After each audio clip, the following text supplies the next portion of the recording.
now. It's the mosaic. So before gloves start popping, diving, he makes the catch, and bats start cracking, it is gone. We bring you the voice of Bay Area baseball for the past 29 years. As I always say, baseball reflects what life is all about. This is Talkin' Baseball with Marty Laurie. That's what we do. We talk ball. On KNBR, the sports leader.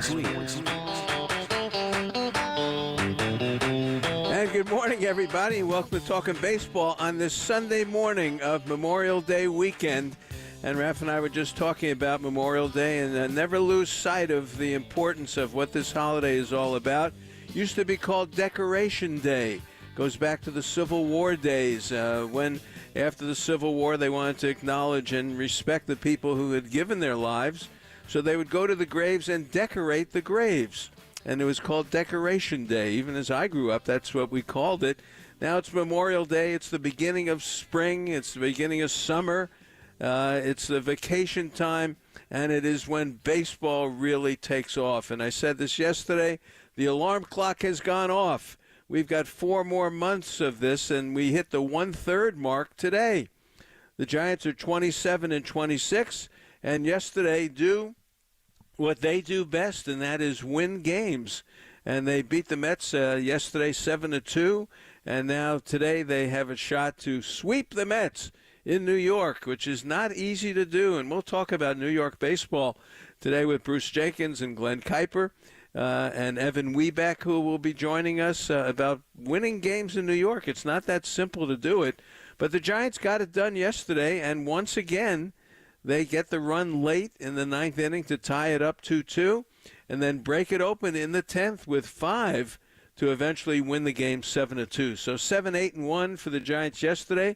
The Mets 2-4-1. Luke Jackson got the win. I like Luke Jackson. And I will say this, and Woe and I will talk about this tomorrow when he's on with us. Absolutely, this ball club has depth in the bullpen. It's huge. And we've seen it with Colorado, that they got chewed up. And, boy, did they get chewed up last night by the Phillies. The Phillies put 6 on the board in the 9th inning to turn that game around, to win it in Colorado. Bryce Harper, a big 3-run homer there, and they did it at the end of the order. But it was the Colorado bullpen that imploded, and we saw the Pittsburgh bullpen, same thing. And we've seen it with the Met bullpen in the first 2 games of this series as well, but not with the Giants. And yesterday, Hicks pitched yesterday, goes 5 innings, gives up only a couple of hits, that 1 home run to Marte, and he hung this slider, and Marte, who kills the Giants, he really does. He didn't miss it, and he just blasted it into left field, and that put the Mets up 1-0. And then Hicks was gone after 5, and that's the way they handle it with him. But for the Giants yesterday, the bullpen came in, 5 innings, 2 hits, a run, the home run that Jelly gave up to Beatty, that put the Mets up 2-1. And boy, I always say you have them just where you want them, 2-1, and you're losing in the 8th inning. That's just where the Giants want to be. As they come back once again, 4 games here on the road where they come back in the after the 8th inning and win games that they were trailing. Unbelievable. So the bullpen goes 5 innings, gives up a run, the homer, but no walks and 6 strikeouts, and keeps the Giants in the game. And Duvall finished it up last night, but again, like Avila the night before, Randy Rodriguez gives him an inning and 2/3 of excellent baseball. He bails Jelly out. After Jelly gave up the home run and a walk, he came in and gave him an inning and 2/3, and then was able to turn it over to Jackson and Duvall, and the Giants rallied to get it done. This was a good game. Severino's a good pitcher. And this guy, and I said it on the pregame yesterday, he's always going no-hit innings, perfect innings, and he did it yesterday until Wisely led off in the 6th inning. They hadn't given up a hit yet, and Wisely got a base hit in the 6th inning. And then things started to happen for the Giants, and also happened for the Mets. And the way the Mets managed the game, there's a little desperation, I would say, going on with the Mets in New York, and you don't get that feeling that the manager is managing like that. But for Wisely, he got the base hit, and then gets in scoring position with 2 out. And who gets the base hit? Patrick Bailey, who's just completely on fire. And he drives in the run to tie the game up 1-1. Could you go around Bailey and face Chapman, who's having a little bit of a struggle in this game? Maybe. It would be a little dramatic in the 6th inning to do it, but they don't do it. But it should have happened later on in the game, and I want to point this out I don't want to belabor yesterday's game too much. The Giants do win it 7-2, but the Mets manager, there's some desperation going on with this Mets team. They don't know if Diaz should be in the 7th inning or be the closer. Well, they brought him in to be the closer yesterday, and the Giants are losing 2-1 in the 9th inning, and it's desperate times for the Mets. Come on. When things go badly in New York, it's trouble. And things are going badly with the Mets. They have lost 22 of 31. And it's even worse than that when you look at it. They're 11 of 14. They've lost now 4 straight here. And they get to the 9th inning. All right, this is the one I wanted to talk about. And they get to the 9th inning. And the Giants are now going to tie the game up. Flores gets a base hit, a big pinch hit. McKenna then comes in to run, and he steals a base. Now he's on second. Yaz strikes out. Now Diaz is in the game. The closer for the Mets is in the game. And I realized, look, the book, never put the winning run on base. Never put the winning run on base. Look, if you're a manager, sometimes you have to manage. And the Mets at that point have to manage. So who comes up? Wade. He pinch hits at this point for Ramos. Wade is terrific. He's on fire. He's one of the best in baseball right now for hitting and getting on base. You've got an open base. McKenna has stolen second. It's 2-1. You're winning the game. Walk Wade. Casale is up next. Even with 1 out. Deal with Casale. They can't pinch hit for him because Bailey's the DH. You can't pinch hit. So take your chances with Casale against Diaz. And if he gets him, then you got to deal with Wisely. And even though Wisely is a big hero, getting the hit in the 6th inning, and he starts off the 10th inning with a base hit to get the Giants going and get that the ghost runner in there to put the Giants ahead. Then the things fell apart for the Mets after that. But you couldn't pitch to Wade. That was my point. And the Mets did it, and they had to pay for it. And Wade gets the hit to tie the game up. And you knew once it was tied up, goodbye Mets, and that's exactly what happened. They lose the game 7-2. So that was yesterday. A lot of big hits for the Giants, a lot of good pitching, a lot of good bullpen, and I'll say it again, the 1/3 mark is happening here, and this Giants ball club is a very good ball club. And you think about it, and you hate to bring up the Kansas City Chiefs or the Celtics or teams like that win late. You don't like to make a habit of it in baseball because there's 162 games. You'd like to get your lead and have your guys close it down, which they do often. But there's something to the way a team comes back late in the game, and they believe in themselves right now. And they go for the sweep of the Mets today behind their guy, Logan Webb, who pitched great against the Mets in San Francisco. Webb has struggled on the road for some reason. I can't tell you why, but he struggled on the road a little bit. And he pitched great against the Mets earlier. And he goes against Sean Manaea today, who's a left-hander, pitched well against the Giants in his game in San Francisco. And Manaea, just to give you some of the numbers on him, against San Francisco, 4 2/3. Remember, he had the 6-0 lead and then got in a little bit of trouble, and they yanked him. 1 more out, and he could have gotten his win. Boy, Ken Korak and I talk about that all the time, how they do that to pitchers these days. 4 2/3, 4 hits, hadn't given up in a run yet, and they yank him when he could have gotten a win against the Giants, and the Giants end up in trouble in that game, but it cost Manaea the win. So he goes today, but he goes in 9 games. He's pitched 46 innings. He's really tough on lefties. Lefties 222, righties 229 against him.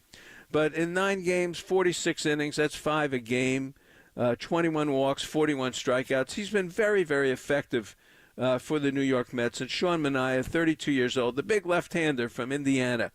And I thought he was terrific for the Giants last year. And he's pitching well for the Mets. So we'll see what happens today. Up and down the lineup against him, Flores 8 for 23. Soler 2 for 7 with a homer. Yaz 2 for 8. Estrada 3 for 12. Chapman 1 for 2. And Bailey 1 for 1. So we'll see what happens there. So that's the Mets story with the Giants. The Mets have 3 homers games. They had 3 of them. They had 2 yesterday with the home runs from Marte and Beatty. But they end up losing that game. So they've had 11 home runs in their last 4 games, and it's 4 losses for them. All right, so the Mets and Giants, the Mets are now 4-1 against them in this year. In May now, the Giants are 13-10. They're 27-26. And I said this is game 54, so you can do the math. If they win today, they're on a pace for 84 wins, which I think is going to get them into the playoffs. And it's going to get them right there. I think they're going to be in. I've said this in spring training. I said it the first week. Baseball is not something you go day by day and worry about it and analyze it every day, every single day. You lose a game, my God, the game is over, the season's over. That's not baseball. You can't do it. You got to just look at the big picture. I know Twitter and social media, it's so much fun to talk about the team every day, and the team stinks, and the announcers stink, and everyone else, no one knows what they're talking about. But baseball is a long season, and you have to go through it, and that's where we are right now. The trip. The Giants are 4-1 on the trip. On the road now, they're 12-16.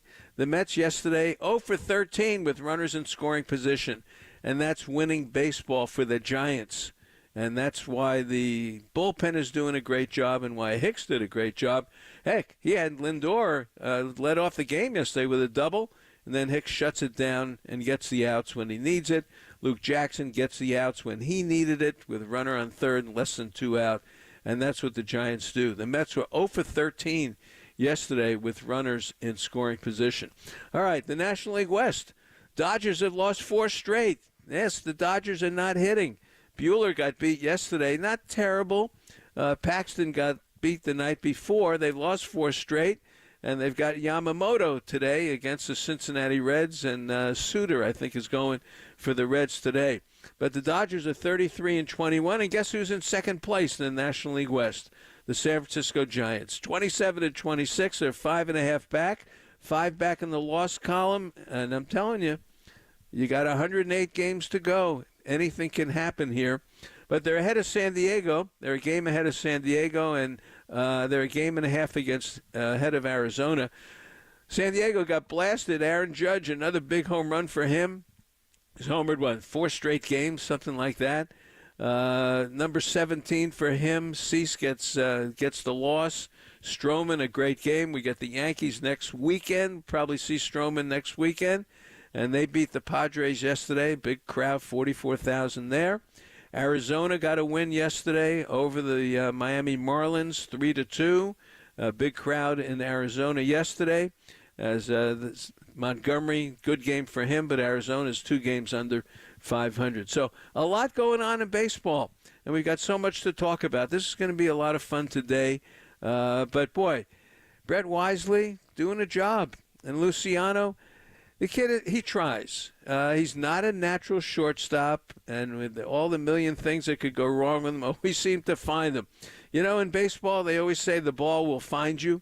The ball finds this kid right now. But I'll tell you, yesterday, he got a tough error.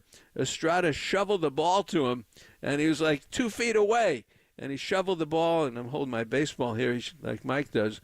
And he shoveled the ball very high, and I think it startled Luciano a little bit. But there's just that he doesn't have that natural look as a shortstop, that natural baseball look as a shortstop. But he hits, and you stay with him. You're winning. Why not? You don't break up anything while you're winning. Matos had another single yesterday in the 10th inning to keep the line moving along. But Bailey, big hit in the 6th inning yesterday. I'll tell you one thing. The Mets better manage this game a little better. They can't let Bailey beat you. You better not let Wade beat you. And look, there's other people on the Giants who can do damage here, but those guys are hot, and the Mets can't seem to get them out. So we'll see where all this ends up going. But a good Sunday for baseball. Nice to be with you. We'll be back tomorrow, again, 10 a.m. tomorrow morning on Memorial Day, as the Phillies come to town. As I said, the Phillies just going wild there. Phillies, Harper 3-run homer in the ninth. They've won 7 of 8. And Taijuan Walker goes tomorrow for the Phillies. So, and Blake Snell, the baby, did it happen yet? Is he going to pitch tomorrow? Who knows what's going to happen with him? We'll find out more, I'm sure, as the show goes on today. We have our Original Joe's Dinner for Two. Guess the score of today's game contest going. We've got close to 200 entries already, so you want to make your entry now. Of course, on Twitter at Baseball Marty. And Raph also has a special secret today. We're going to give away a special dinner for two to a participant in the contest. You don't have to win, but from Soto Amare. We love North Beach. And Richie Azzolino says, I want to give away dinner for two. All right. Well, if you participate in the contest, Raph somehow comes up with the Secret Santa, and you'll end up a dinner for two at Soto Amare, which is so much fun in North Beach. So even if you don't win the score of the game, you can win a dinner for two. Raph will pick that out. Raph and I will talk about that later. All right, Evan Webeck, hopefully he's on the subway somewhere in New York, covers the Giants for the San Jose Mercury News. He comes up next right here on the Sports Leader. Talking baseball with Marty Lurie on KNBR 104.5 and 680, the Sports Leader. Fans, nothing better than spending an afternoon at the Priest Ranch Wine Tasting Room in Yountville.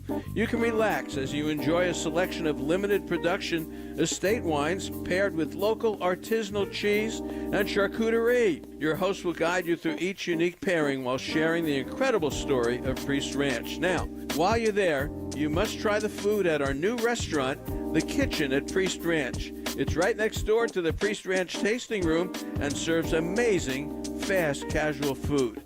That's an afternoon.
Experience the epitome of luxury and craftsmanship with Inicio Windows and Doors, another exciting product line from BMD Manufacturing. Inicio Windows and Doors sets the standard in ultra-premium European design. Wow.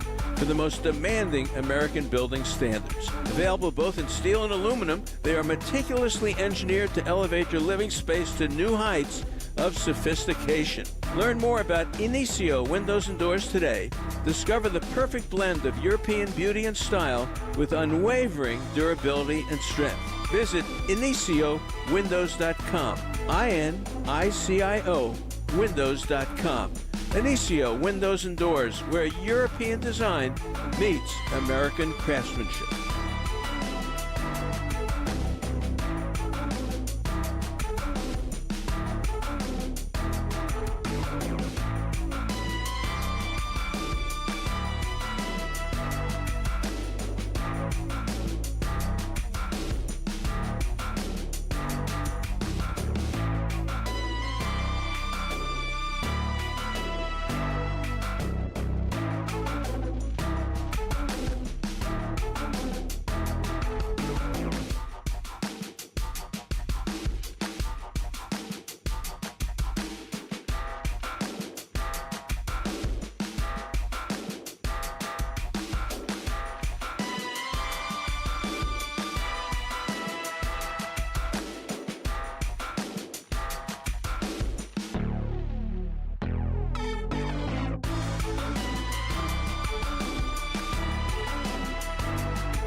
I heard from Gene Bagato, and he said that with summer just around the corner up at the Tides in Bodega Bay, they are getting ready and looking forward to welcoming everyone looking to get away and enjoy the Sonoma coast. In addition to offering the best seafood available in the restaurant, the fish market features a wide array of delicacies, from smoked fish and charcuterie to cheeses, gourmet crackers, and assorted beverages.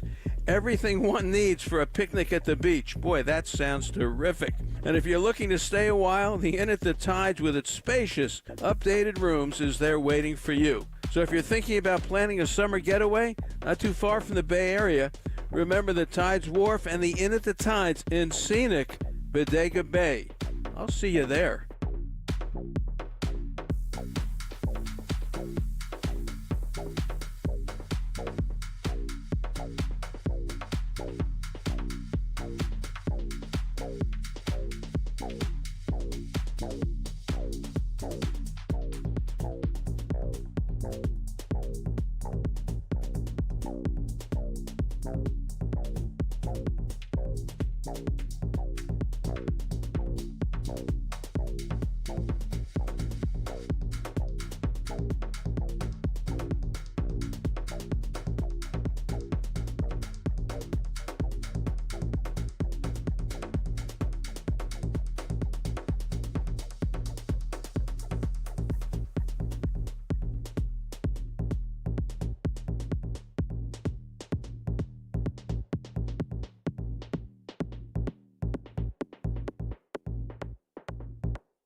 Fans, it's great to have you back with us. We're joined by Grant Power. He's the president and CEO of Nations. Grant has been with us before and talked to us about the new concept at Nations, franchising. Grant, how is that going? It's been fantastic, Marty. Just 2 weeks ago, we sold 5 franchisees in Dallas to an investment group, and we're deep in discussions with what appears to be our first sell of a franchise in San Jose.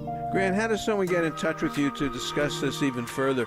You can always go to our website, which is Nation's Giant Hamburgers, and Google us there. But quite frankly, I'll say it twice here. My cell phone number is 510-612-0036. 510-612-0036. The build-out cost is expected to be about $850,000. We have a great relationship with a banker who's an industry leader when it comes to SBA loans for franchising. The main cash requirement is somebody having $200,000 in cash.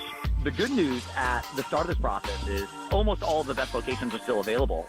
They have $200,000 in cash, and they're animated by working with people, and they love the restaurant space. I can't think of a better investment opportunity. That's Grant Power, president and CEO of Nation's Giant Hamburgers.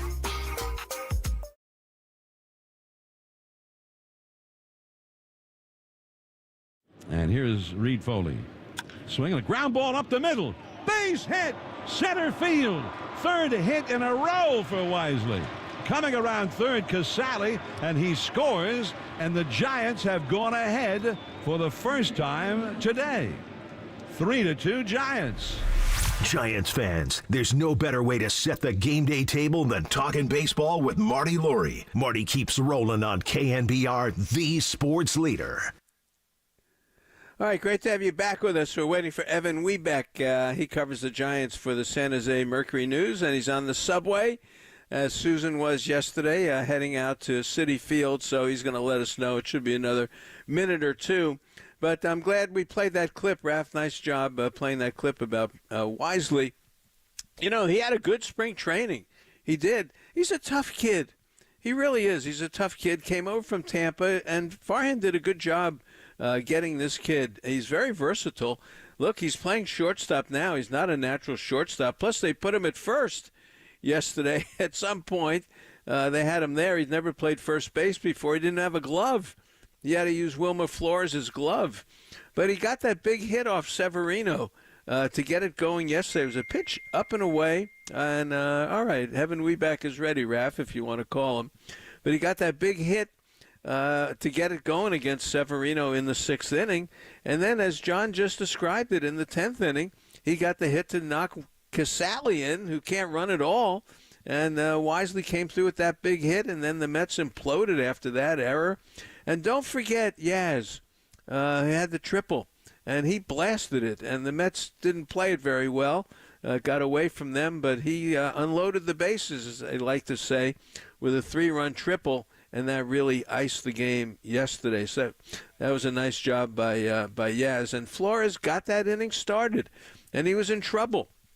And he just poked the ball to right field, and just that's the way Flores plays, and I think Conforto can help that way too, because I'd like to see Ramos stay around and do what he's doing. All right, Evan Webeck joins us. Ev, how are you this morning, covering the Giants for the San Jose Mercury News? Ev, how are you? Memorial Day weekend in New York, man. Doesn't get better than this. All right, how's the trip going for you personally? How was Pittsburgh? How's New York? Well, personally, I feel like I'm losing my mind. I think I've written about maybe 30% of the words that I've written have actually made it into the paper or online into the stories that I write. You know, it feels like we've written about 20 different game stories over the course of this trip. And my God, I mean, Marty, being on the road, I love being on the road because you're in the clubhouse. There's very few other people there. It's great access, and players recognize that, right? And then you get to talk to them, get the better stories and more extended conversations, personal lives, etc.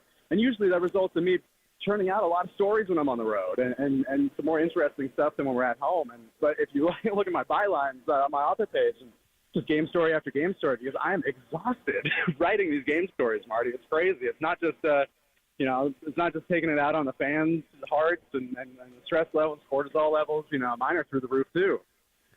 It's funny, and I've watched baseball a long time. There are times when clubs come back and win games late, but there's a certain confidence that this team has, and whether it's bad bullpens on the other side, you still have to put the ball in play, and you still have to get your pitch and not miss it, and they're really not missing it. This is quite a run. This is more than just, hey, they played a few good games.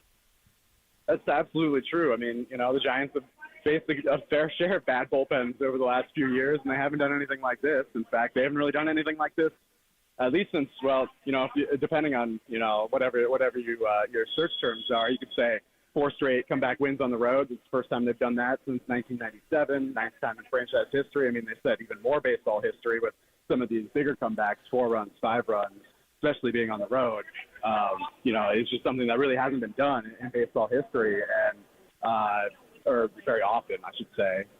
But I think that they're starting to feel that. I mean, we talked to Bob Melvin after the game last night, and he said, the talk of the dugout was, here we go again. And, it's just kind of what we're doing right now. And, I don't know if there's something to be said about skill or just momentum, or if this is, replicable throughout over the course of the season. But at least on the run that they're on right now, I think, I think you should just enjoy it and have fun with it. Because, for a team that has been very, very dull and has been tagged with, the term boring over the last couple of years, this has been the opposite of that. So, whether this, results in a playoff run and these wins, matter down the road in September, October in terms of playoff seeding, who knows? But, at least have fun while it lasts, right? Well, absolutely, and I think the Giants are better than a lot of teams in the National League, and there are a lot of what I'll call bad teams in the National League or mediocre teams, that third-tier teams, and the Giants may be at the head of that. but I think they can handle Washington. I think they can handle Pittsburgh. I think they can handle Cincinnati. I think they can do that and take care of Colorado and the Marlins and teams like that. It's getting to the good teams. That's going to be the challenge for the Giants, just to play 500 against the good teams and beat the teams you're supposed to beat. But they're kind of doing that now. So Evan Webeck with us, of course, covers the Giants for the San Jose Mercury News. Ev, Matos, Ramos, Luciano, they've come up. Wisely has done a great job. Are they leveling off? Now, Wisely all of a sudden is hot, but are the other three leveling off just a little bit? I don't know if you could necessarily say that. I mean, I think Ramos, you've seen a couple, maybe less competitive at bat, sending him strikeouts, but I mean, just as often he's been, ripping the ball into the outfield, and even some of his outs are pretty hard hits too. And I mean, I think that's something that Elliott brings, and Marco too, especially as some of these, these metrics, the hard hit rate and exit velocity that, just signal, the ability to square up the ball, and they're kind of pure strength and good swings that maybe we haven't seen a lot from of the Giants, at least last season. We see a little bit more of that from Chapman and Soler this season. But, I mean, I think those guys are really promising and are just very toolsy, right? I mean, it's been really fun to watch. I think Matos is probably here to stay, frankly, with Lee, out for the season. They're just hoping that he takes the center field job and runs with it, and my God, he certainly has.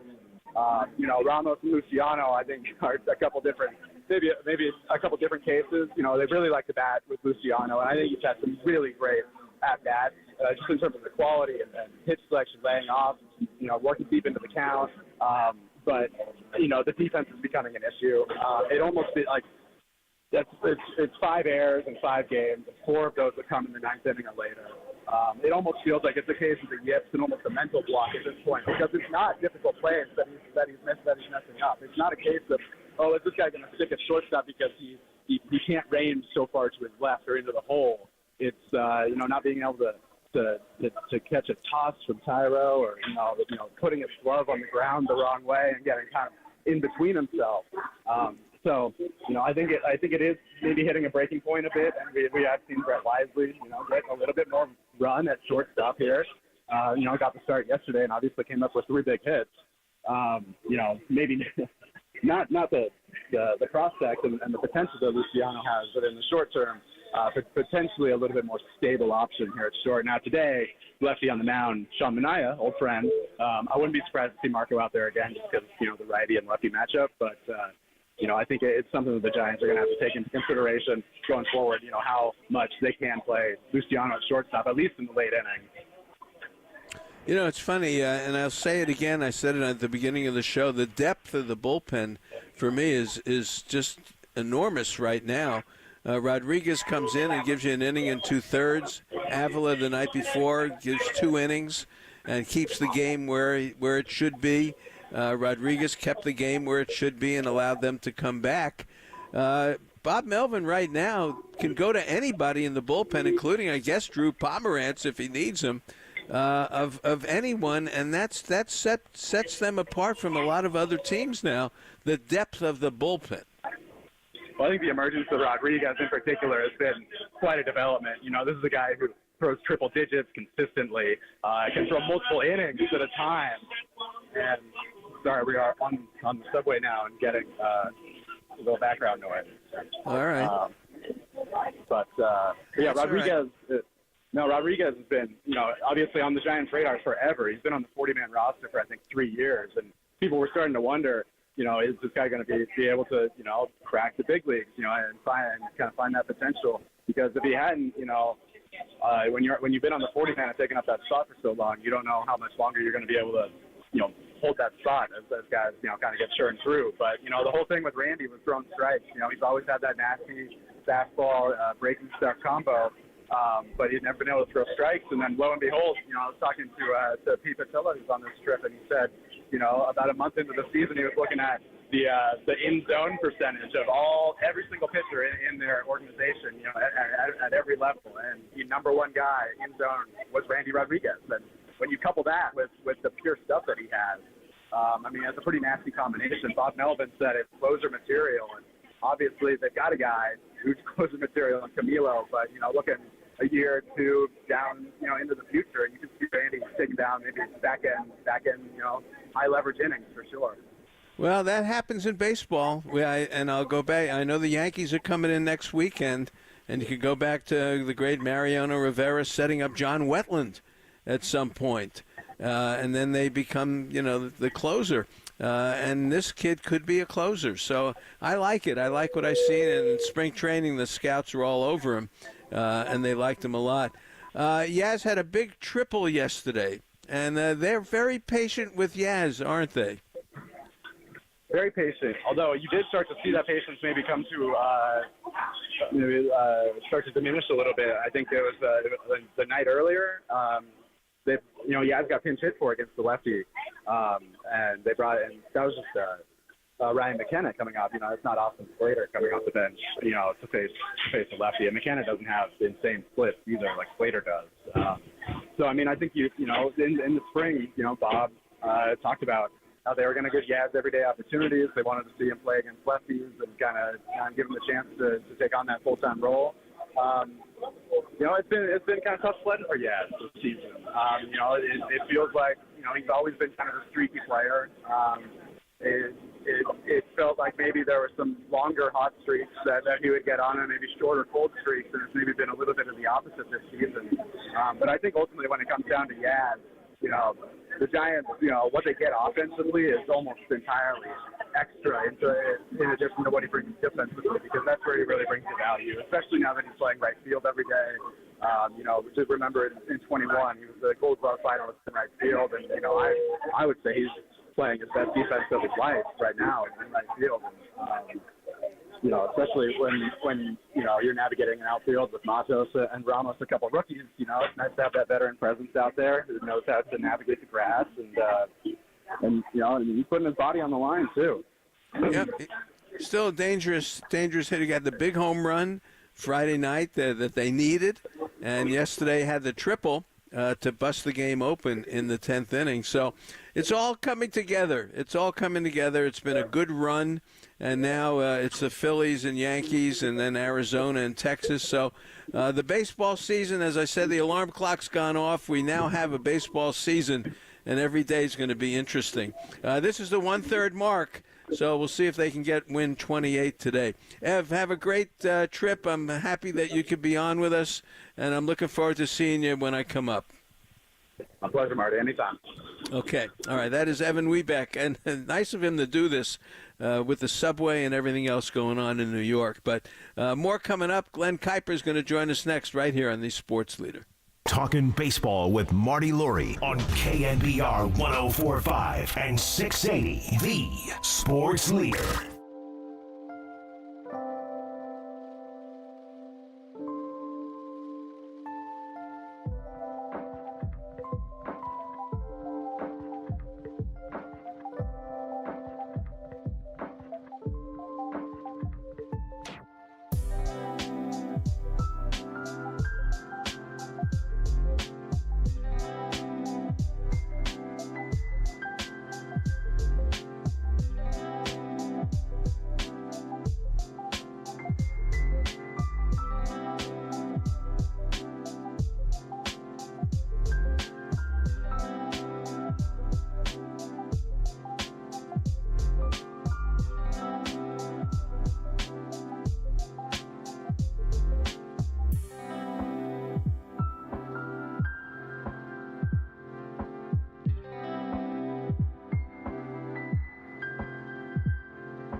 Here it is. Yeah, swing, and he drives one into left center field. Hit well. Going back, Bader at the warning track, at the wall, and he leaps. He can't get it. It's off the wall and bouncing back toward the infield. Matos has scored. Estrada right behind him. And now they have all scored. A 3-run triple for Mike Yastrzemski, and that has opened it up. It's a 5-run 10th inning, 7-2 Giants. Very contagious. And, we've come back bigger, numbers than one. So all it takes is, is one big hit to get a run. But it's the talk in the dugout late in the games is, here we go again. Prepping you for today's orange and black ball game, we now take you back to Talking Baseball with Marty Laurie on KNBR, the sports leader. All right, great to have you back with us as we get ready for the Giants and Mets today on this Sunday to end this road trip. The Giants on the road trip, 2 of 3 in Pittsburgh and 2 here, so they're 4-1 on the trip. We bring in Glenn Kuiper. Glenn, good morning. How are you? Morning to you, Marty. I'm 1 cup of coffee in, so I'm ready for you. Really? Well, look, you know what it is to deal with these early morning games, on the East Coast. It does affect us in California, but we do it. It's funny. We just had Evan Webeck on, and, it was great to have him on, and he had to deal with the subway and people, with their boom boxes and all sorts of music and all this stuff, and he did a great report. He really did. And I was just thinking about it. You've been to New York a million times broadcasting games. You ever take the subway out to the ballpark, and what was it like? Yeah, I did a long time ago because I just felt like, that's what you should do, right? But it was quite a long time ago. I usually just jumped on the bus, although taking the subway was actually, quite a bit quicker. That was one of the things that, some people love New York. I'm okay with it, but after 3 days, I was generally ready to get out of there. You just feel like you're sitting on the bus going, on the way to the ballpark forever, and with the A's, we always went to Yankee Stadium, and to get to Yankee Stadium, you had to, kind of go through Harlem and the Bronx, and, you're on one street and there's traffic. And after a while, you're just like, it would take us an hour and 20 minutes on the bus just to get to the game. So I probably should have taken the subway more often, but I did it, I think once, maybe twice, but I was generally a bus guy. But it is a different experience in New York. Either way, whatever you take to get to either ballpark. It's funny. There's an old baseball story. Gene Conley was a pitcher for the Red Sox, and he was was he a basketball player as well? Yeah, very good. Good knowledge. Yeah, Dwayne will be very proud of you on this one. Yeah, he played for the Celtics, and he was a terrific pitcher, and he was on the Red Sox with Pumpsy Green, who was the last to integrate, of course, the American League. Pumpsy from Berkeley, and he and Pumpsy were on the bus, and it was like you just described. It was like 115 degrees, and halfway back to Manhattan, they jumped off the bus, and they went out, and who knows where they were for 2 or 3 days. But Gene Conley was trying to get to the Middle East without a passport or something. It was one of those moments that you just described in New York. On the bus, it's not going anywhere. It's 100 degrees, and they needed a drink. The drivers, Marty, are extremely polite in New York too, so that helps the situation. Yeah, Pumpsy Green and Gene Conley, very good knowledge. I like that. Let's talk about this week. Come on, to come back with all these games, it looks like they're made for it. Bailey, Wade, Wisely. Whoever needs the big hit gets the big hit. Well, that's what I think is kind of standing out to me from how are they doing this standpoint. What they're doing is unbelievable. It's just, Marty, you say it all the time. No game is like baseball. You just cannot predict it. You think you can. You think you understand how these things work. You just cannot predict it. Because when we sat here and talked a week ago, the Giants were starting to play a little bit better, but there's just no way you could have even thought of what was going to happen this week. There's just no way. And now all of a sudden, just because of this week, I think the team obviously has momentum because they've won 8 out of 9. But I think all of a sudden, I have to believe that clubhouse has a completely different attitude now, because now you've built something for the rest of the year where you feel like you can always come back. That's what now their attitude is about late games if they're behind. And secondly, you finally got over 500, which is a thing, right? That's a mental thing. You got to get over 500 and then go from there.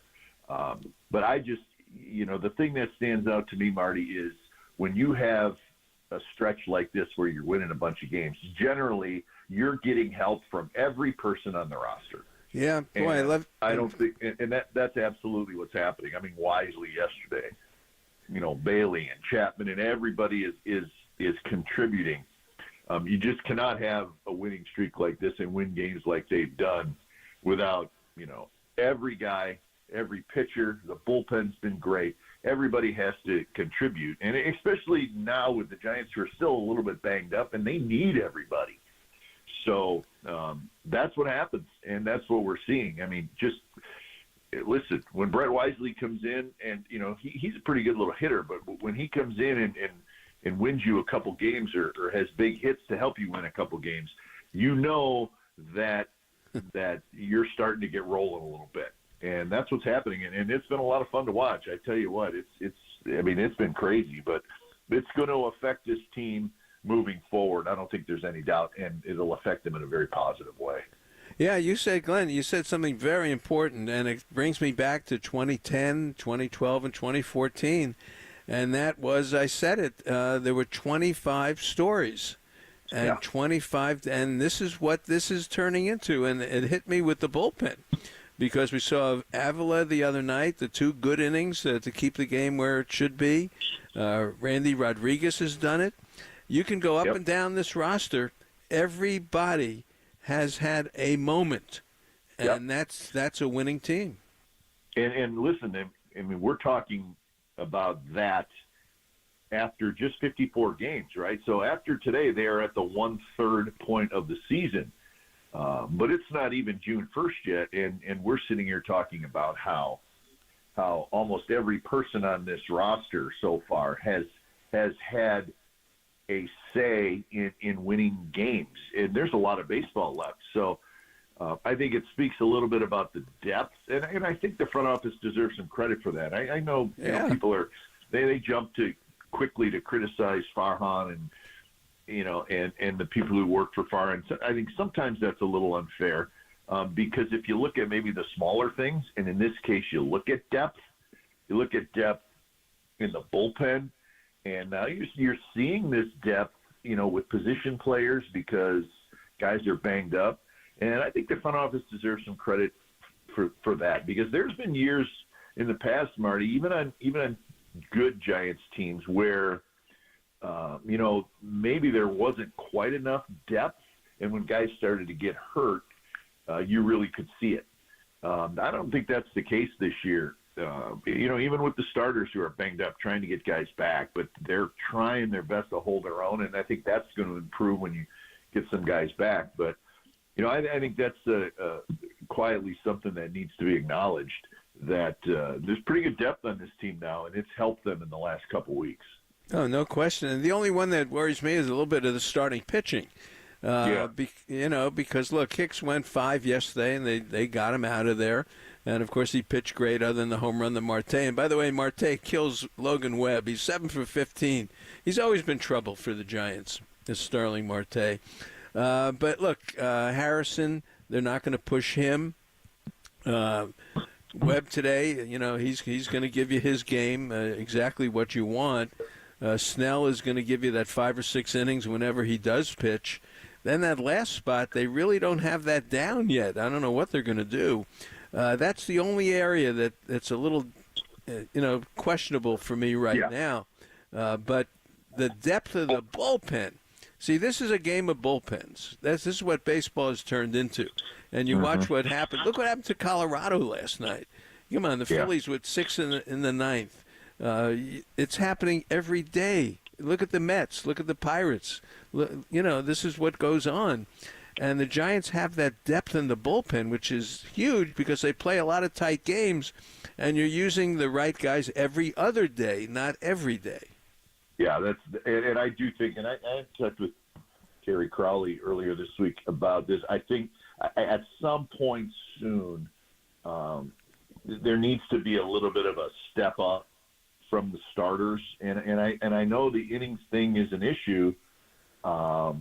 And that's why you need Snell back, and then you need, Cobb or Ray to get back as soon as they can. And again, that's still a little ways away, but you are taxing the bullpen a lot. And even now, you have some extra arms down in that bullpen because Snell's on the paternity leave and Black's back in the minor league. So now you have enough arms down there, but I don't know that you can continue having 9 relievers. It just doesn't work. So I agree with you. That's probably an area that needs to get a little bit better is the starting pitching. And these guys are pretty good, but I think the Giants need these guys to be good for 6 innings and maybe every once in a while 7, as opposed to being good for 4 or 5. Yeah, I don't like. But there's your dilemma. How much do you push Hicks and Harrison? I think you do have to be careful, but they just need to get Snell back and get through another month, and then you can start thinking about Cobb and Ray and how they're all going to fit in. So there's a chance that this group, when everybody gets back, could be really, really good. But until then, I think those guys need to pitch a little bit deeper if they can. And because the bullpen has been great, but you're just asking so much, of these guys, and they've been pretty darn good. But at some point, I think it's going to catch up with you. And even today with Webb, and they got the Phillies coming up, and we're not sure if Snell's going to be able to go tomorrow. Who's going to pitch on Tuesday? So there's some questions, that are really day-to-day questions that the Giants front office and Bob have to deal with. And it's important. It's important. Yeah, they get Wheeler on Tuesday. They get, I think, Sanchez tomorrow. They go Taijuan Walker tomorrow, then Wheeler, then Cesar Sanchez, I think, on Wednesday. And then the Yanks come in. How about that? Oh, yeah, come on. How about Aaron Judge? Look, well, I want to ask you a couple of things. I know Cleveland Indians, come on. This is one of your teams. Dwayne played for Cleveland. We know that. And you were younger, and I'm sure it made a big impression on you. But 8 straight Cleveland Indians, they're a game and a half in Kansas City, 8 straight, a game and a half back. They can't shake the Royals. Come on. How about this Jose Ramirez? The guy has hit, 6 homers in like 8 days or something. Yeah, and they're a fun team. And you know what? I love it for Stephen Vogt because we're all big Stephen Vogt fans. And he's doing something right over, with the Guardians. 35 and 17.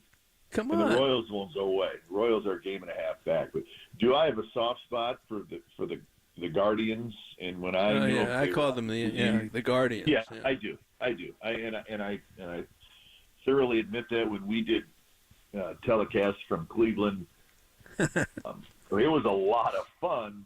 I'm not sure everybody, wanted the let's go back in time as much as we talked about, especially with Ray Fosse, and Ray played there a long time, and he and my brother were teammates.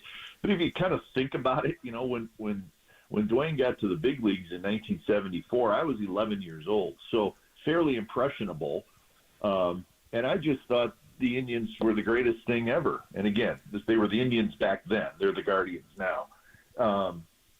And so, yeah, it's always stuck with me, Marty. I mean, I remember going to Municipal Stadium, and and I thought it was the greatest place ever, even though it was old and it stunk, and the clubhouses were small. I didn't care. I just didn't care. I just thought it was so cool. And then to sit there and watch your brother play, I mean, that's stuff that stays with you your whole life. You just, you don't. Those memories don't go away. So. Yeah, I do. I have a big soft spot for Cleveland. I love Cleveland. I loved going there as a visiting team. And that won't change. I just want them to somewhere down the line here win a World Series for the good people of Cleveland, because they've seen a lot of good teams there, and they've seen a lot of good baseball over the last 30 years, but they haven't been able to win the big one. So I hope it happens for them sometime soon. Well, it only goes back to 1948, last time they won the World. That's it. That's it. All right. One last quick one for you. Yanks are coming in. We'll probably get Stroman. We'll probably get Clark Schmidt. I think he's pitching today. I'm not sure if pitches tomorrow, but the Yanks are coming in. Well, the Yankees are coming in, and before that, the Phillies are coming. So those are the two teams with the two best records in the major leagues. And they both have great road records. They're both hot. The Yankees are just doing damage down there in San Diego. I'm looking forward to it. I'm going to try to get to the ballpark a couple times next weekend because, it's the Yankees, right? We're not going to see them. Every other year we'll see them. And Aaron Judge is, he's got 8 homers in his last 13 games. And so I think it's going to be a fun week. If I was a Giants fan, I'd get out to the ballpark because that's a fun week. Phillies, Yankees, at Oracle with your team, the Giants, playing great, and all of a sudden being kind of this exciting team that does, crazy things at the end of games. So that's a pretty good week of baseball coming up, and I'm looking forward to it. Even though, the Giants are going to have their hands full with these two teams. We saw the Phillies and what they did to them a couple weeks ago. So, but the Yankees look like they're back, Marty, and I'm a believer that when the Yankees are good, this is going to sound strange, but I think that's good for baseball because everybody else hates the Yankees, right? So when the Yankees are good and they come to your town, you're going to want to go see them and cheer for your team. I'm a believer that is ultimately good for baseball. And I think we're going to see it next weekend. I think the crowds are going to be huge at Oracle, and I think it's going to be a lot of fun. Oh, come on, 37-17. Hey, cool. All right, good to talk to you today. I'll look forward. I'll be at 58 Social next Saturday. We'll do the show there, and then from the Willie McCovey Suite on Sunday. So hope to see you at the park. All right, cool. Absolutely. I'll see you, Marty. Thank you. All right, thanks, Glenn. All right, have a good Sunday. That is Glenn Kuiper. All right, more coming up. Bruce Jenkins next, right here on the Sports Leader. Talking baseball with Marty Lurie on KNBR 104.5 and 680, the Sports Leader.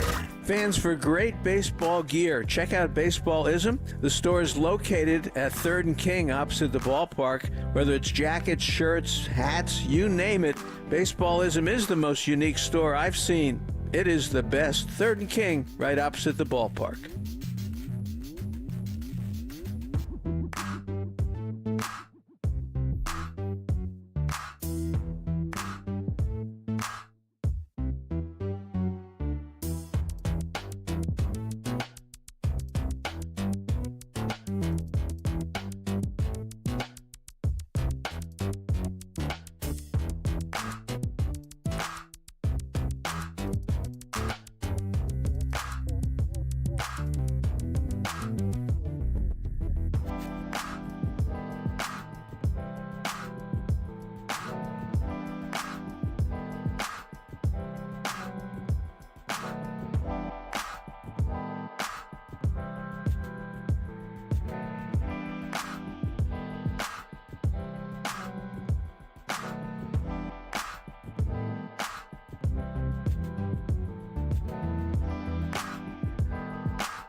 Fans, you know how I feel about Pave Fine Jewelry. Pave is celebrating its 40th anniversary. Located at 5496 College Avenue in Oakland. Phone is 510-547-7000. Michael Enlick, I've talked about him for so many years. He is the best jewelry designer in the Bay Area. It's time for weddings, it's time for graduation and special family events. Pave Fine Jewelry makes that moment special for you. You'll have it for your entire lifetime. Michael Enlick, I can't say enough about him. He is absolutely the best. PaveFineJewelry.com. Check him out.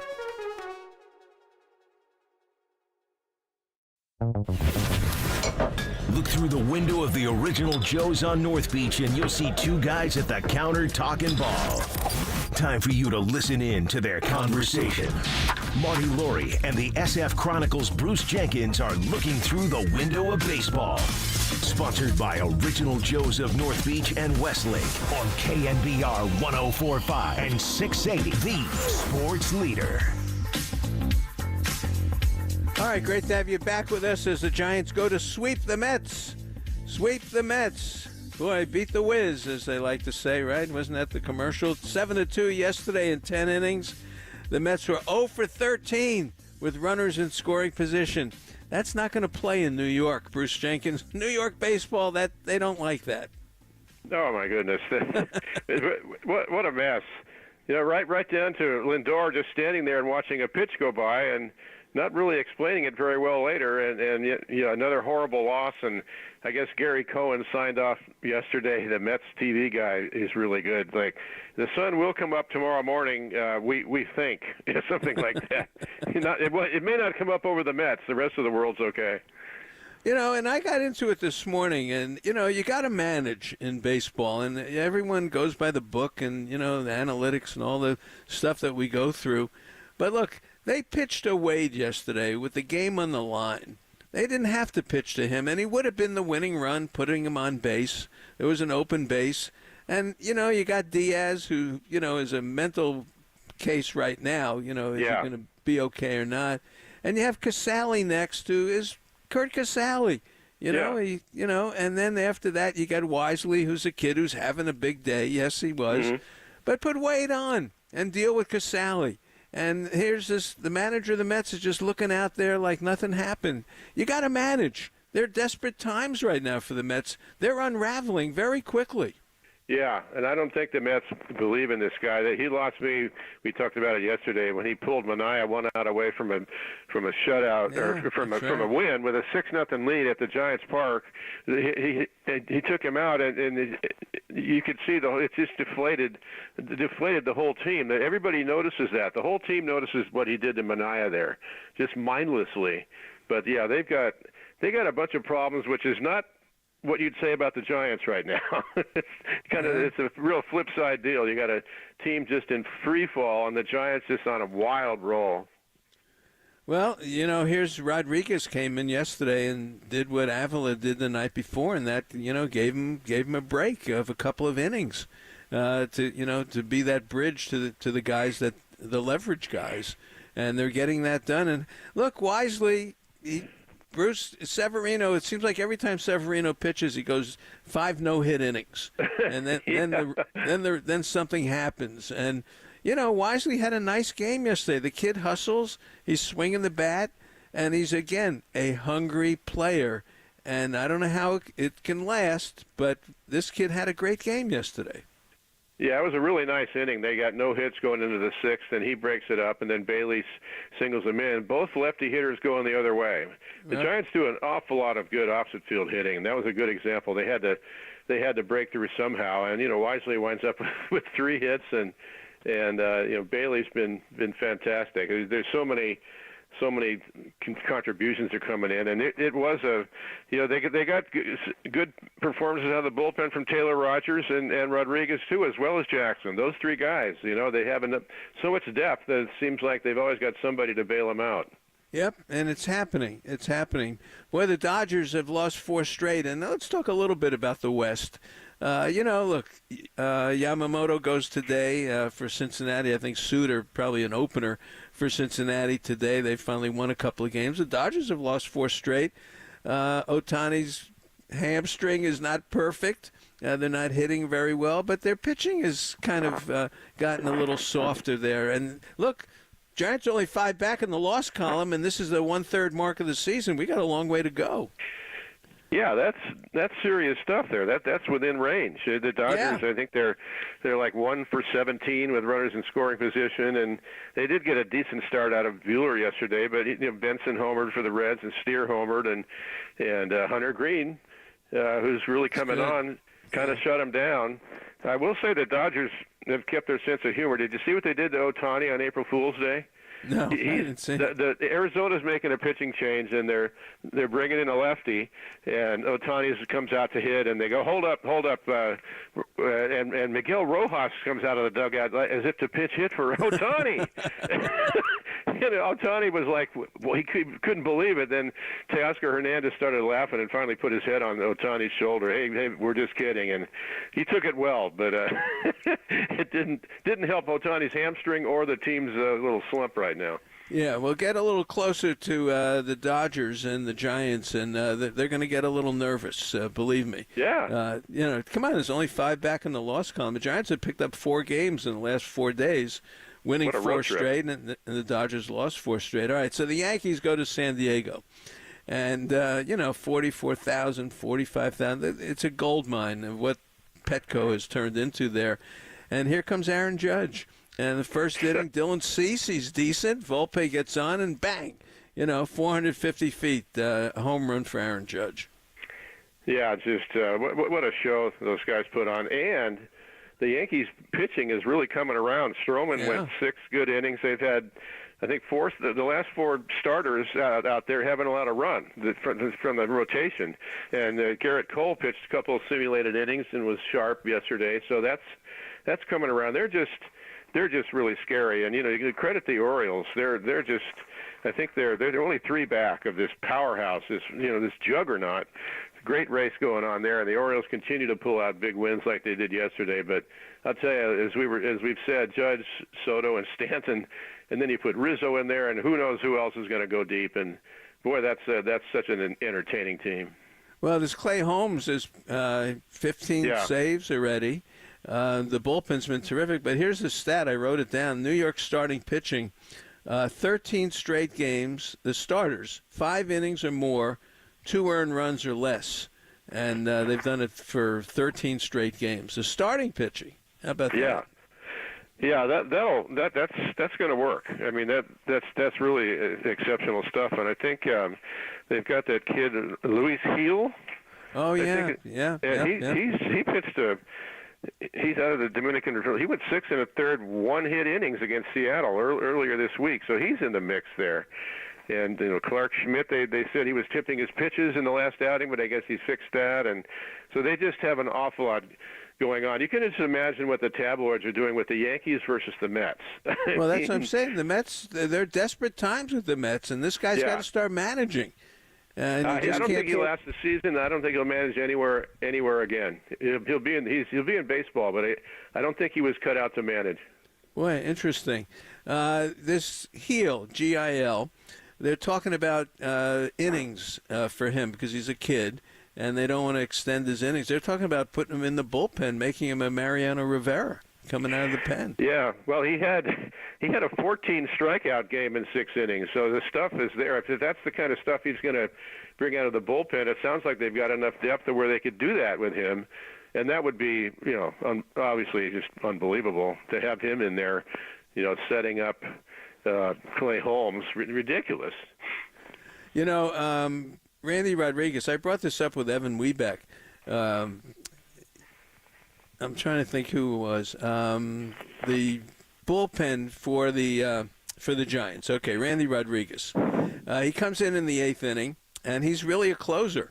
And Pete Patella, who's on the trip, says, look, this guy was throwing strikes, more strikes than anybody in the organization. You can have him set up, and then all of a sudden he becomes the closer, and it's sort of what Wetland did with Rivera. and vice versa. And the Giants sort of are on the verge of something like that. I was just going to mention that, thinking about Rivera.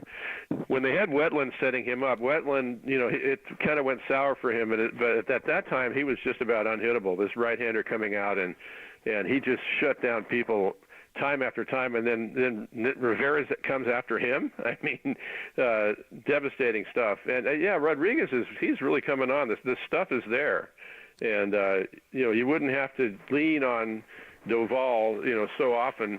If that kid's really ready to close, who knows? It's different when you close. It's different if you're at an opposing ballpark and you've got a 1-run lead and you walk the first guy and you're getting nervous. But we'll see. But maybe we'll see if they get him into that situation. Yeah, so it could be. I like it. I like the comparison of that. Now the Phillies come in tomorrow, and look what they did last night, Bruce. 6 in the 9th inning with Harper, a 3-run homer, and they did it at the end of the order, but they did it against the Rocky bullpen. Yeah, well, they're doing it against pretty much everybody right now. I mean, this team has a big lead. They're up by 7 over Atlanta, a very good Atlanta team. And Harper goes the other way, and the opposite field 3-run homer, just beautiful. Bohm and Real Muto and Castellanos. That team is so fun to watch, and Wheeler and Nola. They've really got it all going. So it's a great matchup, Giants Phillies for sure. Cardinals are starting to win. They've won 9 of 11, and they're starting to hit a little bit, and they're making their move in the Central. Here it's the Cardinals again. You can never overlook St. Louis. Yeah, what are they, like 5 or 6 out now?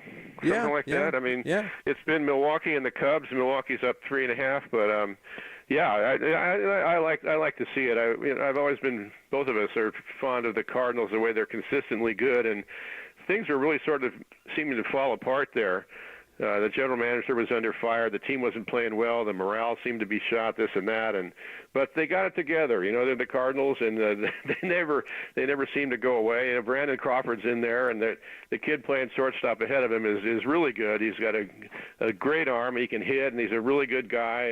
And Crawford's just kind of there, but he's a good guy to have around, Crawford, just for general purposes. But good for them. I'm glad the Cardinals are playing well.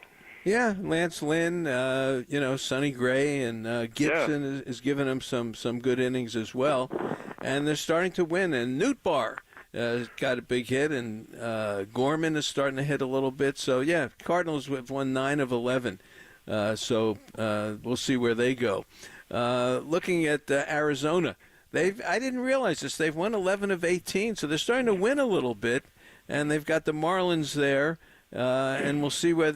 Because the Giants go there after the Yankees, so we still got to deal with Arizona. Yeah, and you know who's the most dangerous hitter in that lineup when a right-hander's pitching? Jock Peterson. Oh, yeah, of course. He's killing right-handed pitchers. He's hitting over 300. He's hit 6 homers. He's fit in really well there. Marte is having a good year, and really most of those guys are not having good years. Carroll. And the Walker, they're starting to come on now, though. I mean, you're not going to hold those guys down. We saw what they did last year, so I would bring them all on. I'd make it a 4-team race in the West. That would be ideal. And the Giants Giants are in second. What a thing! Come on, it's a 1/3 mark of the season, and we've got 4 more months of this, and now all of a sudden, teams are starting to gel and starting to come together, and we're starting to see what is out there. What happens with Luciano, Bruce? What do you do? How do you deal with this? Now, look, remember Andre Rogers, the cricket player who played short for the Giants in the early '60s, and boy, he just couldn't catch the ball, but he was a great hitter, and eventually they sent him to the Cubs.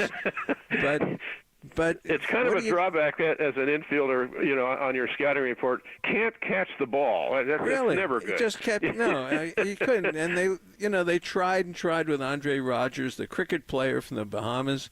And look, Luciano, the glove is turned the wrong way. It just doesn't seem to be that natural flow as a shortstop. You know what I mean? No, exactly. I mean, little things like the throw that he made the other day.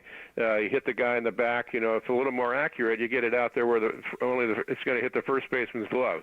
Yesterday, he's got a flip from Estrada. It's coming in pretty hot. I get that, but you know, react. I mean, it's a catch. It's a little wide and it's coming in fast, but you know, make that catch.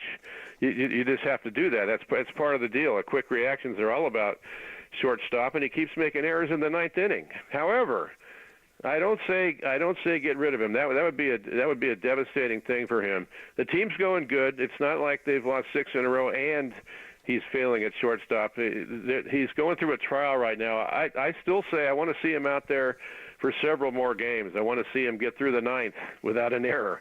I want to see him make a great play. You know, get the fans into it as they come back home. I like the bat. He hits the ball to the right side really well. He stung a ball on the dead pull yesterday. That was an out, but I'm just not ready to say goodbye to him. No, he's a work in progress, as they like to say, and that's what they have to do with him. Boy, some things happened this week. I mean, the O'Neill Cruz, he hit 2 balls, 120 miles an hour. Oh my gosh. I mean, you have that going on. You have Ellie Dela Cruz, who's still, doing that. You've got this kid in Milwaukee, Terang, Bruce, who's got home runs and stolen bases. All of a sudden we have a whole new wave of players happening. Yeah, I was thinking about if you're a shortstop in the National League and you look around who some of the guys that are playing this position, you've got Ellie De La Cruz, who's just ridiculous, this big towering guy, and O'Neill Cruz is the same kind of guy. He's enormous. He's got an arm that you die for. He hits the ball as hard as anybody out of the park, not just into the bleachers, but into a river somewhere. And super exciting, athletic guys. A guy like Nick Ahmed's going, man, what's happening here? And Brandon Crawford too. I mean, he's got a real good athlete, young guy coming up playing short for the Cardinals. So yeah, it's a very interesting time for shortstops. And then Mookie Betts is trying to hold his own. He's doing it pretty well, by the way. He's hitting .337. But you mentioned I wanted to mention Wade. Every time you look at the averages, you don't see Wade, but he's hitting .333. He'd be third in the National League if they'd let him qualify. And his on base is .472, Marty. Come on. Which is the best in the bigs. It doesn't show up again, but that's the best in the bigs. And they pitched to him with a righty with the game on the line. Yeah, well, they still don't get it. People don't get who this guy is and what he's done, and he doesn't play all the time, but he plays enough, I'll tell you. No, and we talked yesterday about the All-Star team. I'm not sure there's a spot for him, with all the first basemen, but he's getting on that team. They'll find a spot for him. Well, yeah, I mean the Giants. You have to acknowledge what they're doing. Somebody's got to get in there, and he wouldn't be a throw-in. He'd be totally deserving to make that team. I think he's their best. Wouldn't you say he's their best candidate? I think that's pretty clear. Well, it's either that or Duvall. Because he brings that 100. Sure. Yeah. He brings that 102. I'm thinking position guys, but Bailey's having a nice year. That could be tough too. But, yeah, that's true. Yeah, Bailey could be in there. Did you see? Remember Stephen Oker, the left-hander who pitched here for the Giants? Pitches for the Twins now, and they were playing against Washington. And I guess Washington uses the bullpen cart to bring the pitcher in from the outfield if the pitcher wants it. Did you see this? So he comes in. No. Yeah, he comes in on the cart. And he ends up tipping the driver $5. Oh, I did see that. He pulled it out of his pocket, right? Yes, come on. He was ready for the moment. This is classic, yeah. Yeah, I love that. And Stephen Okert is pretty good. He's a good left-handed pitcher, and he lives near me in Mesa. Does he? Yeah, he's down here. Phillies coming in tomorrow, Bruce. They're off to this amazing start. I mean, that's the biggest thing. I think they're like 37, 38, and 14, something ridiculous. But that's the biggest story, really, for them.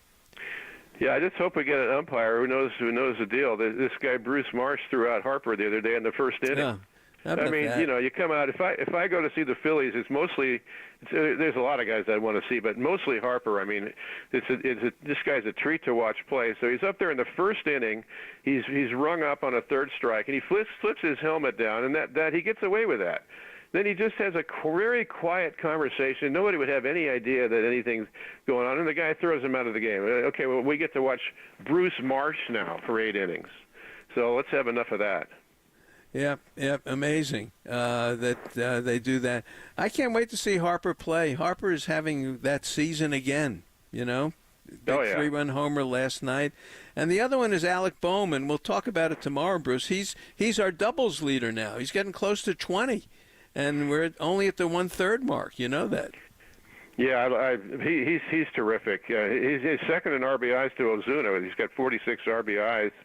And he's just a hard guy to get out, and plays good defense. He's a young guy, really energetic. The spirit on that team is fantastic. And I remember he had kind of a rough go early on. He got frustrated with the Phillies fans, and you could see him. The lip readers are going, "I hate this place," or something like that. And oh man, that's the wrong thing to say, even if you're saying it on the field. But he's risen above all of that, and they love him. Who wouldn't? He's a really good two-way player, and he's fun to watch. Boy, we have a good moment in baseball history today from May 26th. I love this one. Harvey Haddix, Bruce, 12 perfect innings for the Pittsburgh Pirates. 12 perfect innings, and as Red Barber says, then all hell broke loose. Still the greatest perfecto for the length of perfect game. 12 perfect innings. Yeah, he was a really good little left-handed pitcher. He broke in with the Cardinals and was an all-star right away. But he took a shot off his right knee by Joe Adcock one day in 1954. He said he wasn't ever quite the same. And wouldn't you know it, in this game, he's into the 13th inning now. They're scoreless. Neither team has scored. He hasn't allowed any runners. Amazing. 2 guys get on. There's an error. There's a walk. Here comes Joe Adcock, and he puts one on the bleachers, and suddenly it's over. And it was weird because Hank Aaron was the guy on first, and he in the bedlam that broke out, he kind of left the base path, and Adcock passed him, so it went down with a double, as a double for a 1-0 final instead of 3-0. But yeah, Harvey Haddix is remembered for that, and it's just it's the positive of it that what he did was great. And this guy. He got the win when Mazeroski hit the big homer to end the 1960 World Series, one of the great moments. He got the win in relief. So if you look him up, he did a lot of nice things. It's too bad he couldn't keep going in that game, though. No, 12 perfect innings, and Lou Burdett went 12 innings for the Milwaukee Braves in that game as well. Yeah, but today they're both out in the 7th. Yeah, come on, in the 5th. Yeah. Not even, but they call Harvey Haddix the kitten because he was such a good fielder. Because Harry Brackeen, who was a great fielder, was the cat. Yeah. So they couldn't call him the cat; they made him the kitten. So, I love it. Yeah, so that was a good part of baseball. Well, we'll talk tomorrow, Memorial Day tomorrow, and the Phillies are in town, and the Giants go for the sweep today. And look. It's hard, and I brought this up, one last thought. Teams that come back late, I don't know if you saw the Celtics last night with the Pacers. They were out of the game. It was all over. They came back and they won at the end. The Chiefs, I hate to say it, in the Super Bowl. You see teams that come back like that, there's just something to it, and the Giants have that heart going right now. Yeah, it can be a theme for the season. Baseball is obviously a very long season, but if you get to be known for that, you start thinking, we're going to do this. It's just belief in the dugout is a huge thing, and it can spread throughout a whole roster because every night it's somebody different. So, yeah, that's a terrific thing they've got going right now. Cool. All right, we'll talk tomorrow. Thanks, Bruce. Okay, Marty. Thanks, man. All right. Coming up next, and I'll hold the book up, Philip Lee. The book is Black Stats Matter. Very important book, and Philip Lee really did a good job explaining this and why baseball is including the stats from the Negro Leagues. And John Shea talked about that yesterday. And what it does, it gives life to certain players so we understand how good they were. But Philip Lee wrote this book about it. I'm holding it up on our live stream, and he'll be with us next right here in the Sports Leader. Talking baseball with Marty Laurie on KNBR 104.5 and 680, the sports leader.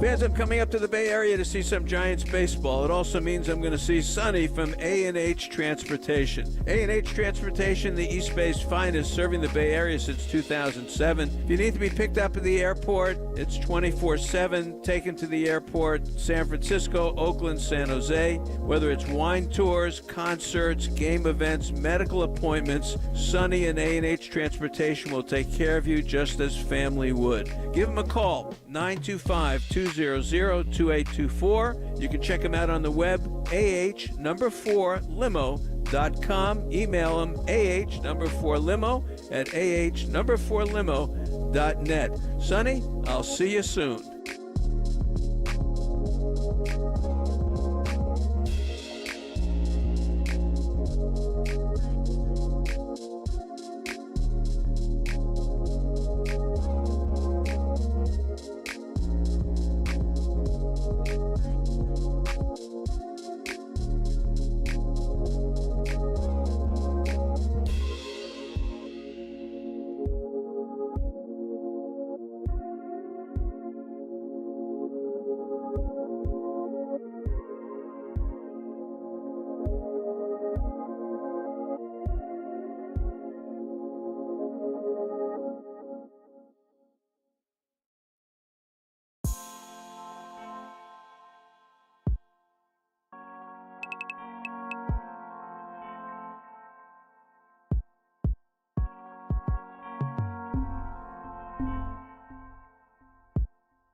orange and black family, the godfather of Giants baseball now continues.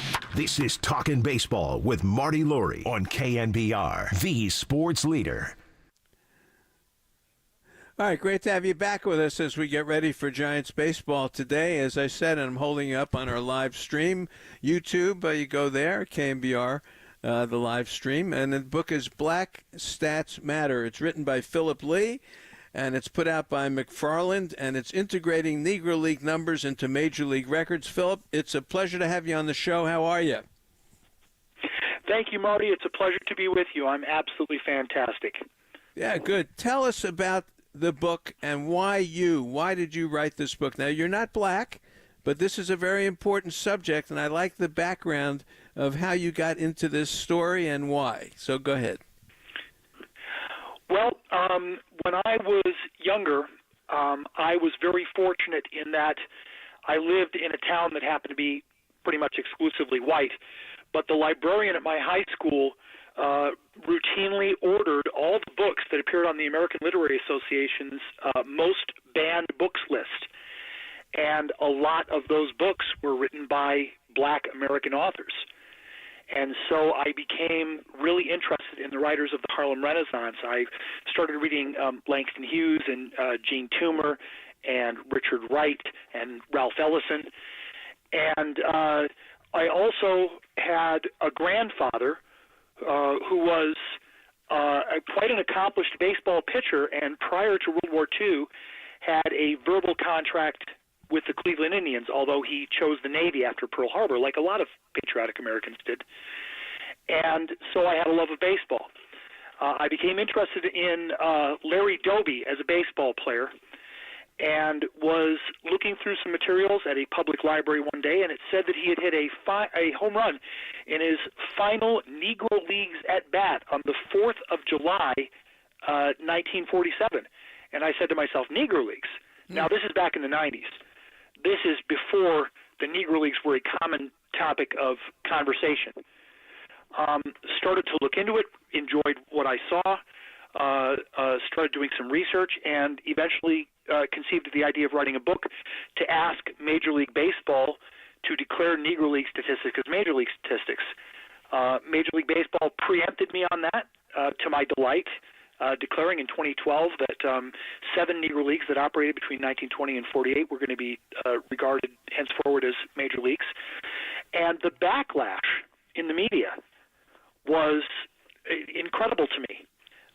All sorts of people saying, well, they weren't really professionals. Well, they obviously weren't as good as the white players. Well, they weren't organized. They didn't play in the big stadiums. And I knew that none of this was true.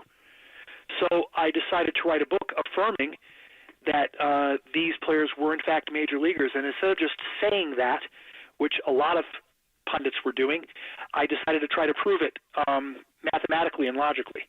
And that was the genesis of the book.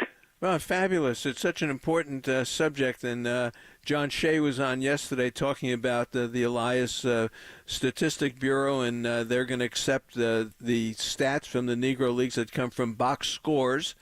And what it does is it changes anecdotal stories about great players and gives some numbers with some perspective.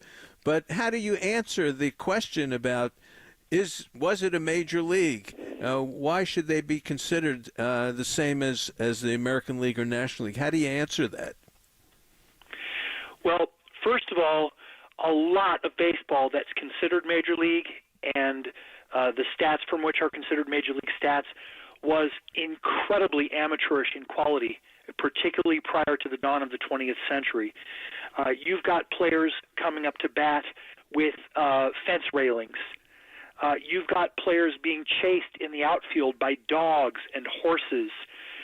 You've got home runs getting stuck in tomato tins because these early ball fields were often built with garbage dumps as their perimeters. You've got baseballs bouncing up the rungs of ladders that were just left leaning against the outfield wall and counted as home runs. So the ball that black players were playing in the 1920 to 48 period was miles more professional than that. It followed recognizable modern rules and modes of play from the beginning, and yet those statistics weren't counted because of the color of the player's skin. And also, Bill James, the great baseball writer, the father of sabermetrics, of modern statistical analysis, wrote what I consider the greatest baseball book ever written, the Bill James New Historical Baseball Abstract. And inside, combing through its pages, you can find 23 tests of whether or not a league is professional, most of which are mathematical tests.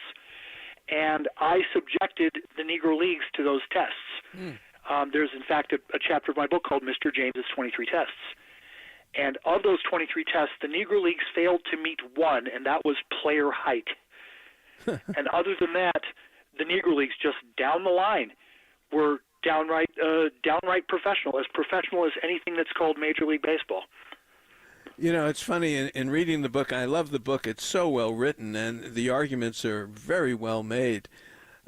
These were players, and getting to know Willie Mays and Monty Irvin, Joe Black, some of the players who were in the Negro Leagues, and I got to know them. They played to win. This wasn't, Bingo Long and the Traveling All-Stars. They played to win every game. And that's why these statistics are so important, because there were box scores. But these games were serious games, and Willie talks about it. And John Shea and I talked about it yesterday. And Willie would be knocked down, and how Piper Davis taught him to get up and steal a base. And that's the way baseball was played then. So there is validity to the point that these players were great players. They just couldn't play because of the color of their skin. Absolutely correct. And if you look at the generation of players that was finally allowed into Major League Baseball after Jackie Robinson broke the National League barrier and Larry Doby broke the American League barrier, the quality of those players is absurd. The first players who came in. You've got Doby himself, who was a two-time home run champion. You've got Roy Campanella, three-time National League MVP. You've got Minnie Minoso, Hall of Famer. You've got Don Newcomb, Cy Young Award winner. You've got Monty Irvin, RBI champion. You have Willie Mays, obviously, one of the consensus greatest players of all time. These are players that can stand with any players in the history of Major League Baseball. And they just came through in the very, very tail end of segregation. Can you imagine the quality of the players prior to that, who we never got to see on Major League ball fields? What about rewriting the record books? You know how baseball is so conservative. How do you convince them to do that? Because in a way you are rewriting record books. Well, I think that it's a great question.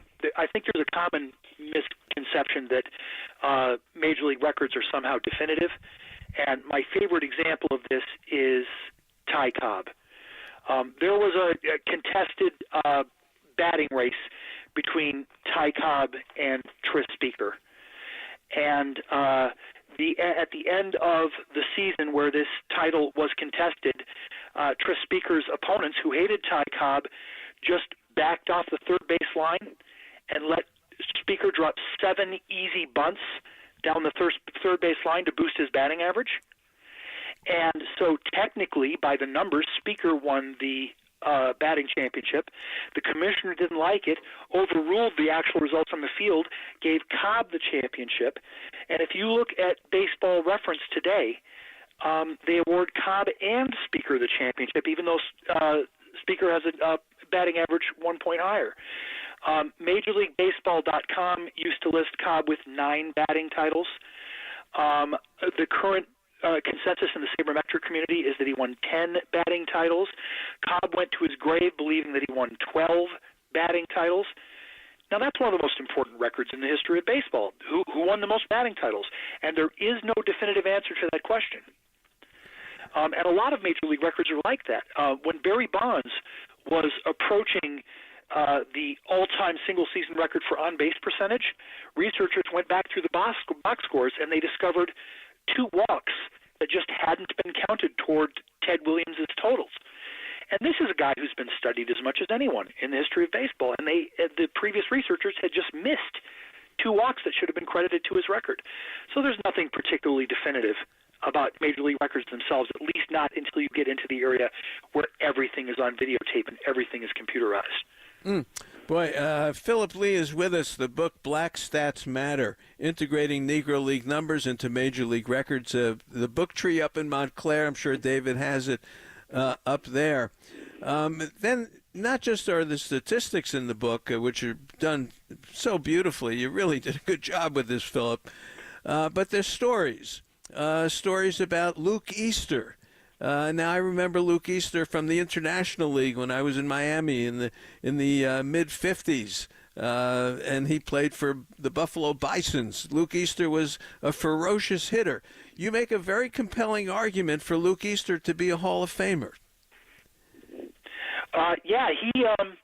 He received what is unquestionably a premature demotion from the major leagues, and according to Larry Doby, from an oral interview that I unearthed with Faye Vincent, Easter's demotion was in part because Al Lopez, who was managing the team at that time, knew that Easter was dating a white woman and didn't like that fact and sent him down. Now, this is a guy who had hit 300 in part-time play despite a knee injury. The year before that, he had almost won the American League home run crown despite being twice demoted to the minors. The year before that, he had led Cleveland in home runs and RBI. This was a great hitter. And they sent him down, and he proceeded to win 6 home run titles in various winter and minor leagues. And Major League Baseball just wouldn't bring him back up. And by totaling up the sources that I could find, I've got him near 700 home runs in organized baseball. But he only hit a fraction of those in the major leagues because of this premature demotion. The cutoff in 1948, 1920, and 1948, those are the stats that are used here. Why did they choose that period of time? Well, obviously there was a lot of black baseball going on prior to 1920. Once Cap Anson successfully engineered the segregation of the major leagues in 1887, there were still a lot of very talented black players who wanted to play baseball. And there was a lot of play, but in terms of organized league-structured play in the sense of the American and National Leagues, we're talking about Andrew Rube Foster founding the original Negro National League in 1920. And pretty soon that was joined by a Negro American League, and they were able to hold World Series contests. They had an all-star game like the majors did. In fact, that all-star game often outdrew the Major League all-star game. But 1920 is the first year that you're looking at real organized league competition. The cutoff at 1948 is because once Jackie went to the Dodgers, the fans just deserted the Negro Leagues. Their attendance plummeted, and also Negro League teams were in a terrible position of having what lawyers regarded as unenforceable contracts with their players. So major league owners, including Branch Rickey, who's generally a pretty lauded guy, felt free to just take black stars from these Negro League teams. And in 1948, the Negro National League collapsed. And the play continued in the Negro American League until as late as 1962. But 1948 is both the collapse of the two-league system and the end of the Negro World Series. That was the last year that was held, and that's where that 1948 cutoff comes from. But I should say that I am a member of the Society of American Baseball Research, or SABR's Special Negro Leagues and Teams Committee, and that right now, in fact, we are looking at the question of whether or not there should be some pre-1920 teams, some independent teams from the 1920 to 48 period, and some post-1948 teams also regarded as major leagues. And we're using the strictest possible logical and historical and mathematical criteria to determine that. We're requiring supermajority votes. The committees are made up of, it's basically a who's who of renowned baseball experts and authors, and that's something we're looking at this even as we speak. Boy, let's take a break. Can you hang on for a couple of more minutes, Phil? It would be my pleasure. Yeah, let's take a break. There's a couple other areas I want to take a quick break and ask Phil about, especially about Larry Doby. Look, everyone talks about Jackie Robinson and breaking the color line April 15th, 1947. Well, 5 or 6 weeks later, Larry Doby did that in the American League and has never really gotten the acclaim that he deserved. But, boy, he went through a much tougher time than Jackie Robinson. And let's talk about that when we come back right after these messages. Talking baseball with Marty Laurie on KNBR 104.5 and 680, the sports leader. Fans, just like baseball, Georgie Brothers Furniture is full of tradition as they've served the Bay Area for over 90 years. Still a third-generation family-owned furniture showroom. Their talented staff work as a team to help their customers select the best pieces of furniture to invest in. The 50,000-square-foot showroom is full of over 150 wonderful manufacturers. One of the most popular furniture lines I love and own are Stressless chairs. Stressless makes all kind of high-quality furniture, including sectionals, sofas, love seats, single reclining chairs, as well as the classic Stressless chair and ottoman. Now, starting March 29th and running all the way through May 28th, there is a great sale on Stressless furniture right here at Georgie Brothers. Visit the Stressless Gallery today. You'll find something that you love. That's Georgie Brothers in South San Francisco since 1933, the best source for home furnishings, or visit them at georgiebrothers.com. That's GIORGIBROS.com. Remember, tell them that Marty sent you.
Giants fans, there's no better way to set the game day table than talking baseball with Marty Laurie. Marty keeps rolling on KNBR, the sports leader.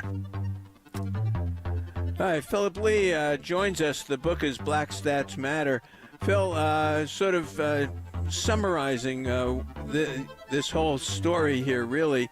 The leagues were major leagues. The players were major league players. Their statistics should be counted as given the weight of all major league statistics. And this is the point of the book, and you make arguments in favor of it. So it's really, I think, so well done. But let's turn to Larry Doby just a little bit and what he went through with the Cleveland Indians in those days when Bill Veeck brought him in, and he had to deal with a very hostile clubhouse. He did, and there's a real startling difference between Jackie Robinson's experience and Doby's experience. Robinson was brought by Branch Rickey first to Montreal in a minor league situation, and Jackie Canada was a much more friendly place to black players in the late 40s than the United States was. And he had an entire year in the minor leagues of transition time. Larry Doby walked off a Negro League ball field on the 4th of July and walked onto a Major League ball field on the 5th of July. And he wasn't placed in his ordinary position. He played mostly second base in the Negro Leagues, a little bit of outfield. He was pinch hitting and playing first in the majors. These were not things he'd done before. Most of the players refused to shake his hand when he first came into the dugout, which he later recalled as the most embarrassing moment of my life. When he went out onto the field, and remember, as much hostility as Jackie was receiving over in the National League, he was at least paving the way in those cities. The American League and National League did not play against each other except in the World Series. So these American League fans had never had an experience of seeing a black player in a Major League uniform. It was essentially a brand new thing, just like it was for Jackie. And the shortstop, Eddie Juiced, this is a guy I discovered through my research because Doby wouldn't name the guy. But he said that he slid into second base in one of his first games, and the shortstop spit in his face. And I discovered that it was Eddie Juice. Juice just wadded a big chunk of tobacco juice right into his face. When he had to play first base, the club's incumbent first baseman, Eddie Robinson, just wouldn't loan him his glove. Joe Gordon, who kind of consistently emerges as a good guy in this time, finally persuaded Robinson to loan him his glove, but the team didn't offer him one. The level of support that the team was providing was basically nil. And so Larry had a terrible, terrible time that first year. Yeah, different than Jackie. Jackie at least had the support of Branch Rickey and the Dodgers. There were a couple of Eddie Stanky, Kirby Higbee, and Bobby Bragan, maybe, or Dixie Walker, but essentially he had the support of his team. Boy, well, it's great to have you on. Particularly Pee Wee Reese was really on Jackie's side. Pee Wee went to meet Jackie right off the train when he arrived, and that was something that Jackie remembered to the end of his life. Well, this game in Rickwood is coming up, and it's going to celebrate the Negro Leagues, and I'm sure a lot of people are going to talk about what you've written about and the fact that these statistics will become part of official Major League statistics, and rightly so. These were Major Leaguers playing in Major Leagues. They were just denied the chance to play in what was called the Major Leagues because of the color of their skin. So justice much later is essentially being served, and I think that's comes across very well in the book. So, Philip, thank you so much for being with us, and we'd love to have you on again. Thank you for the opportunity, Marty. I love what you do, and I would be honored to speak with you again.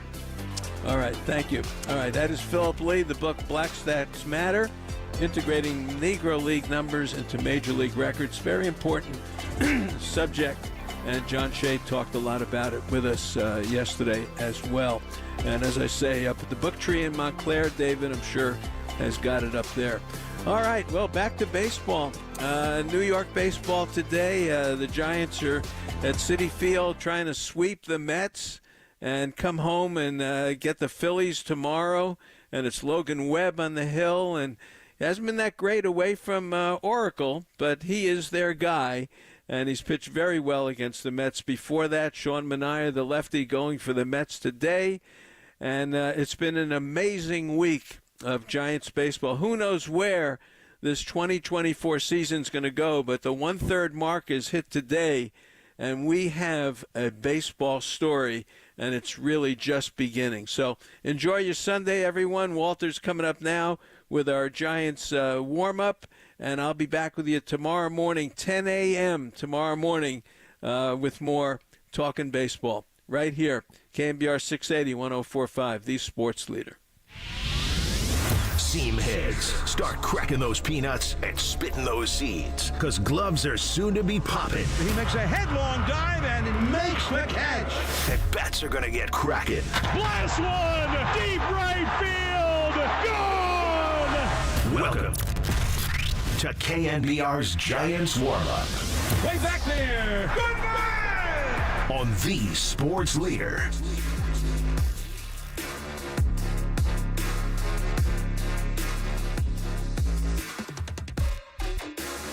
What's up, Giants fans, and welcome and good morning. Good morning. Giants are now above 500. Welcome to the Giants warm-up show. Gotta say, this morning, it's been an interesting one. Had my coffee, tasted a little different. It felt a little different this morning getting up. That's because the Giants are finally above 500 for the first time since March 30th. What's the date today, Raph? I don't even know what the date today is. It's May 26th.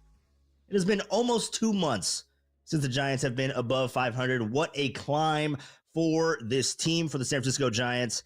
And I mean, this week has just been incredible. I was talking to Raph before coming on here and talking to a lot of people in the YouTube chat. We are live on YouTube and on Twitch at KNBR, so go ahead and chime in on there. We got the regulars. We got Pine Needle in there. We got Victor who stuck it out. Yesterday, we were talking with Victor in the chat, and he was pretty much saying that he this week of games, he just had to walk away from the stress of the games, but he was able to stick it out for the entirety. He watched that incredible display of just continual resilience from this San Francisco Giants team, and I don't know if I can recall a team that has just overcome deficit after deficit after deficit in this short period of time. Now, yesterday we were talking, and we'll get into today's matchup as well with Logan Webb on the mound against the throwing Samoan forever Giant Sean Manaea.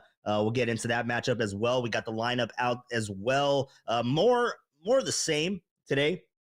1 through 5. You have a couple of differences. Jorge Soler is back in there.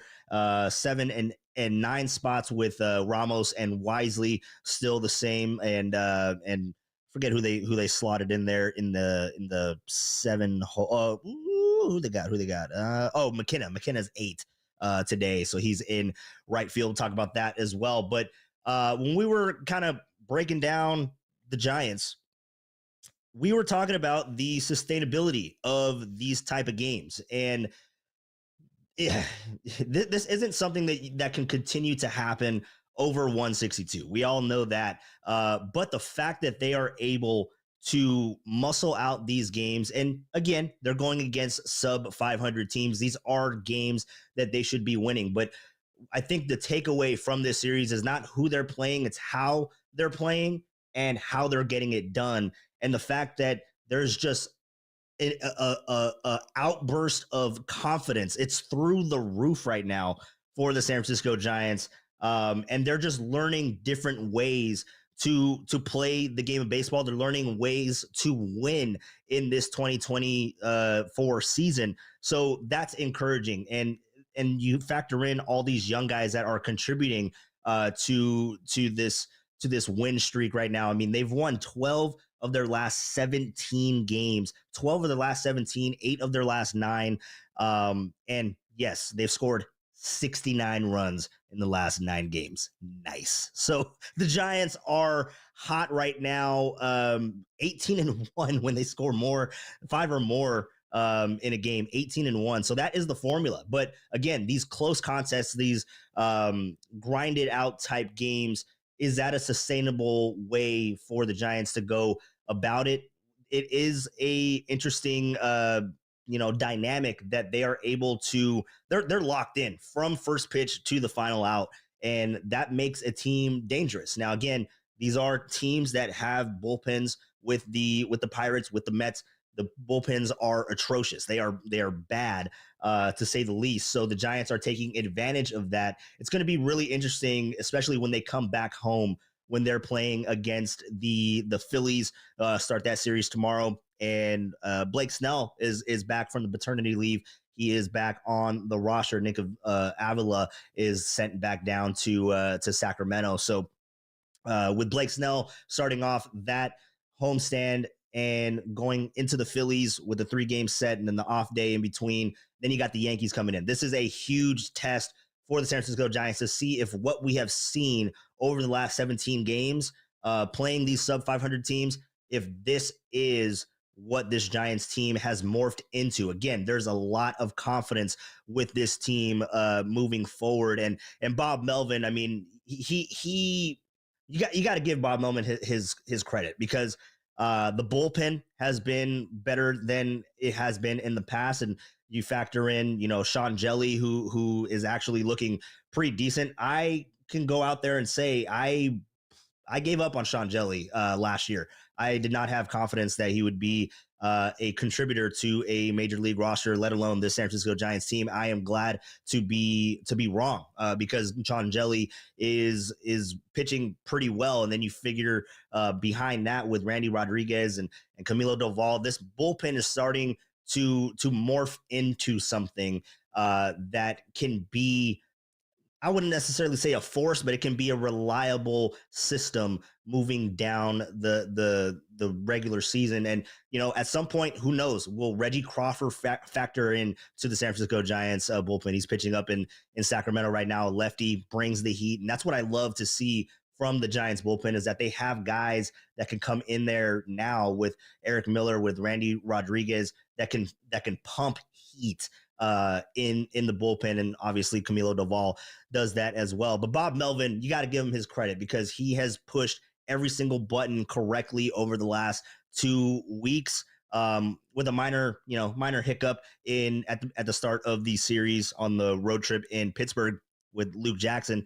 It's going to be interesting to see what happens with Luke Jackson moving forward. But Bob Melvin has trusted his guys. He has continued to roll out his guys. And again, the lineup is more of the same today, with Luis Matos batting leadoff, Estrada, Bailey, Chapman, Flores, much of the same of yesterday. And you got Jorge Soler slotting in there again as well. But Bob Melvin pretty much talked about how the clubhouse is feeling after winning their 4th straight comeback win. Here's what Bob Melvin had to say after the game yesterday.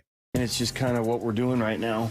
And, we talk about it every day, is that's 27th out. Until then, every bat means as much in the first as it does the 9th. And we seem to have a little flair for the dramatic here recently. Yeah, flair for the dramatic is putting it lightly. I mean, like we said yesterday, this series has not been for the faint of heart. You have to be locked in from first pitch all the way to the final out. And this Giants team, they've just shown a lot of fight. They've shown a lot of character. I feel like there has been a lot of growth with this San Francisco Giants offense in the past 17 games, 2.5 weeks. It is really encouraging to see that they're trending in the right direction. And Jordan Hicks, I mean, we focus so much about this offense, and that's because this offense had done absolutely nothing to the point of the season, for the first month and a half. It has just been anemic, to say the least, but they have really turned it around. They have really found their mesh point, I guess. They're starting to mold together as a team, and that's where this stretch of games is really important. And they are fighting through these injuries, because we were talking about it yesterday on the Giants warm-up show. And if you guys were around in the chat and you were listening, the Giants, just with all those injuries, I was not as optimistic because, when you looked at Luis Matos, when you looked at Elliot Ramos, and when you looked at, Marco Luciano, when you looked at all these young guys coming up, they didn't necessarily force the Giants' hands at getting called up. It was by necessity.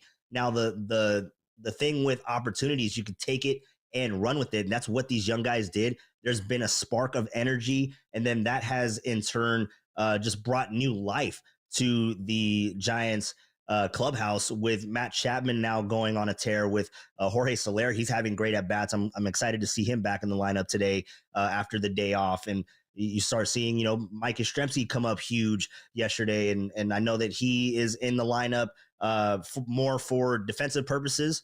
And, anything that you can get with the bat at this point, it's a plus. So then he hits that bases clearing triple to extend the lead. Giants win 7-2 yesterday. But Jordan Hicks, I mean, we've talked about this offense so much.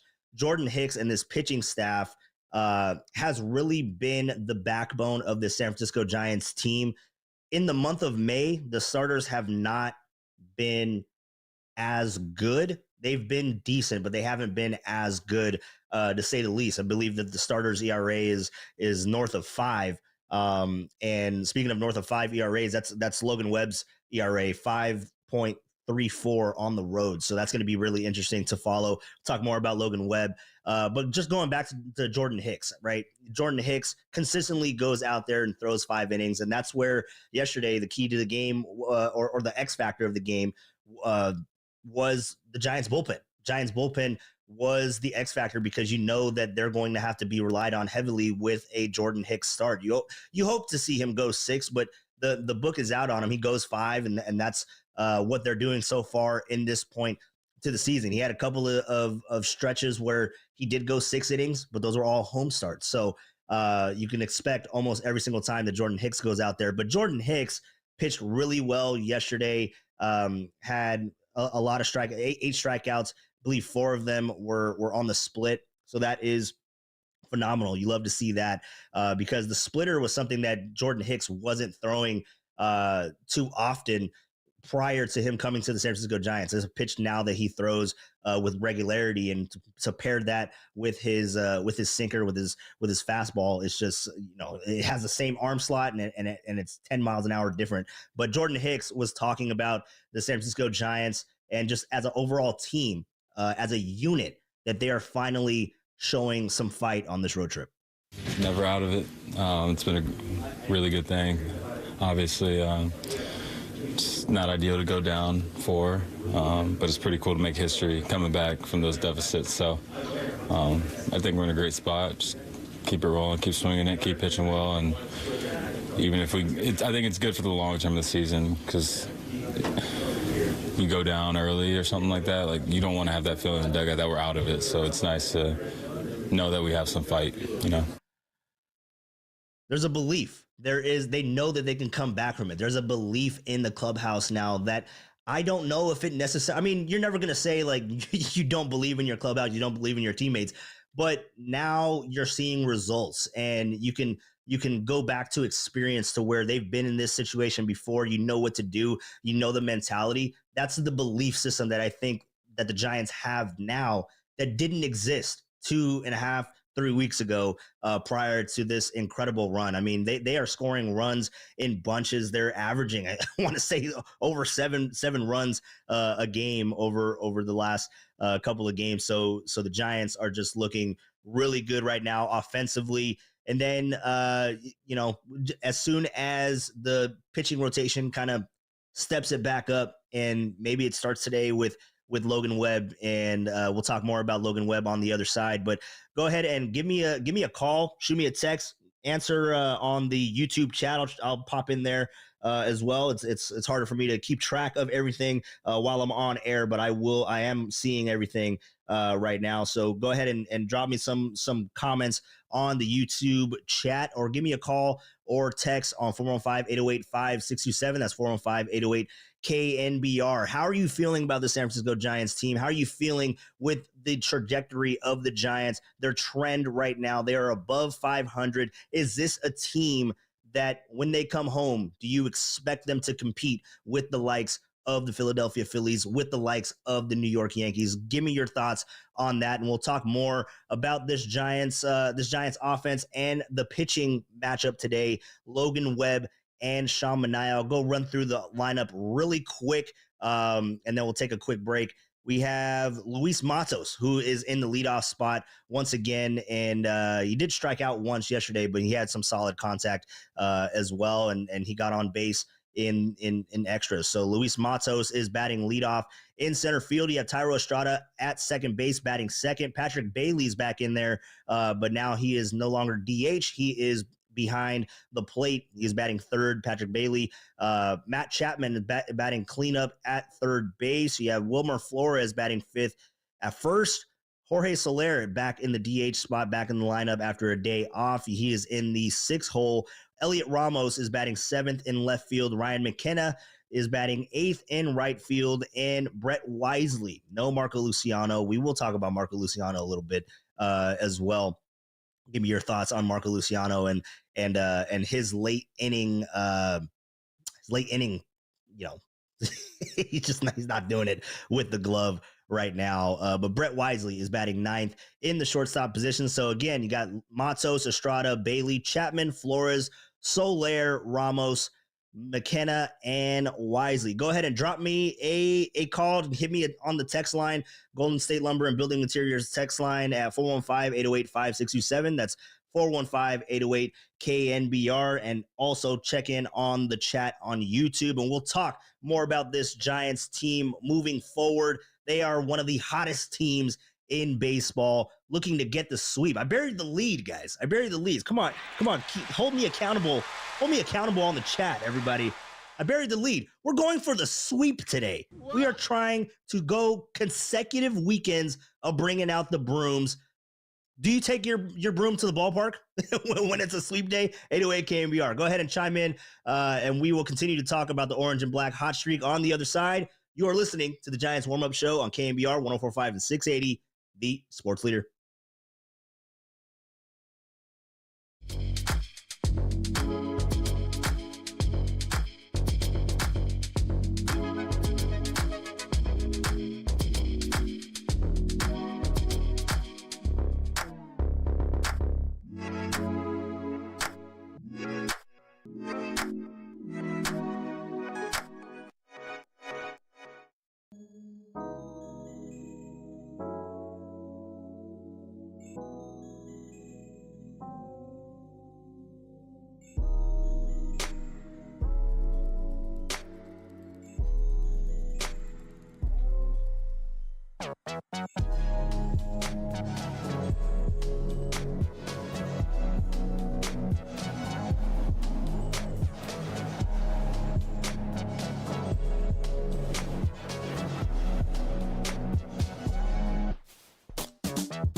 McKenna, the possible tying run, leads away from second.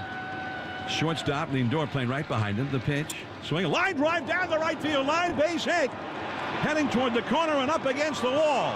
McKenna heading around third. He'll score. Heading for second is Wade. The throw in from Marte in time. He's out at second.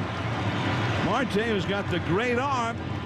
And Lamont may wish that he had not tried that, because he was not in the lineup today because of a little hamstring issue from last night on those two stretches on plays at first base.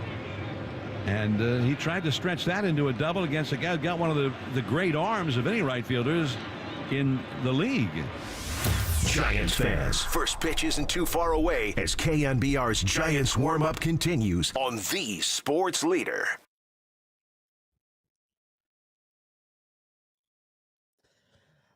All right, welcome back and good morning. Welcome back to the Giants warm-up show. And that was Lamont Wade Jr. making his pinch hit appearance yesterday, getting the game tied. The hit that started it all, Lamont Wade Jr. I still try to figure out Lamont Wade Jr. And why people dislike him so much. He's such a great player. And right now he's dealing with some hamstring tightness, so he will not be in the game, at least starting today. Got to get healthy, but that's always been the biggest knock on Lamont Wade Jr. is his health. And that's kind of why I believe that he switched to a platoon situation a couple of years ago, because you want his bat in there, and obviously he doesn't hit for a lot of power, but he consistently gets hits and comes up huge. We all remember the late night Lamont situation a couple of years ago as well, but Lamont Wade Jr. got it all done. And that's kind of where I want to start now. And we're going to go out to the phone lines in just a second. So 415-808-5627. That's 415-808-KNBR. Give me your thoughts on the San Francisco Giants team. Is Lamont Wade Jr. an all-star? I want to ask that question too, because that's something that I've been floating around in my brain over the last couple of weeks, just to see what he's doing. But we started there with Lamont Wade Jr. and coming up clutch in the ninth inning that tied the game, and Giants would eventually go on to win with Yaz coming up. So yeah, you go with Lamont Wade Jr., and this is just last night. You go with Lamont Wade Jr., you go with Brett Wisely, who got the go-ahead run, and then Mike Yastrzemski pretty much shut the door with the bases clearing triple. That was just last night. And then the night before that, you had Jorge Soler contribute to the home run party, but Jorge Soler with that solo shot kept the Giants close in the game. And then you go Patrick Bailey with the grand slam in the dramatics in the, I believe that was in the eighth inning. And then you just go Matt Chapman. I mean, it's the point that I'm getting to is this team is hitting on mostly all cylinders. Again, the starting rotation, I would like to see a little bit more consistency out of that. Pitch a little better, pitch deeper. But you can't be picky at this point. As far as the Giants offense, everyone is contributing. Everyone. It's not just one guy. And yeah, Matt Chapman was hot as hell all week. Starting off in Pittsburgh and just hitting those 3 home runs back to back to back. He was the focal point of the San Francisco Giants' success. And then you look at the defense that he provides and all of that. He's definitely been the MVP of the Giants this week, but everyone is contributing. Everyone is adding something. And a huge reason for the success is, you remember that we were talking about runners in scoring position. The Giants just could not find a hit to save their life. They could not find a hit with runners in scoring position. I remember early on in April, I want to say that they went, I wrote it down somewhere, but I want to say that they went 2-30. It was just, it was 2 for 33 with runners in scoring position. You can't win ball games that way. You can't there's no way that you can do that. So in the 17 game stretch, I went ahead and looked at their numbers with runners in scoring position. 45 for 128. That is a 351 batting average. That's what they've done in games that they've won. Then you go and look at the correlation in games that they've lost. 6 for 46. It doesn't go, it's not rocket science. You know, if you're not hitting with runners in scoring position, you're most likely going to lose. But 6 for 46, that's a 130 batting average in the losses in this 17 game stretch. Just not good. But on this road trip alone, if we're just looking at the small sample size of what they've done on the road, 16 for 50 on the road, that's a 320 batting average. So this offense, everyone is contributing. And that's something that you like to see. And that's something that could make this Giants offense really dangerous, because there's not a one single person that you can zero in on and attack and make sure that they don't beat you when you have everyone else in the lineup contributing and beating you as well. So we're going to go out to the phone lines. I want to get your thoughts on the San Francisco Giants hot streak right now, 12 of their last 17 games.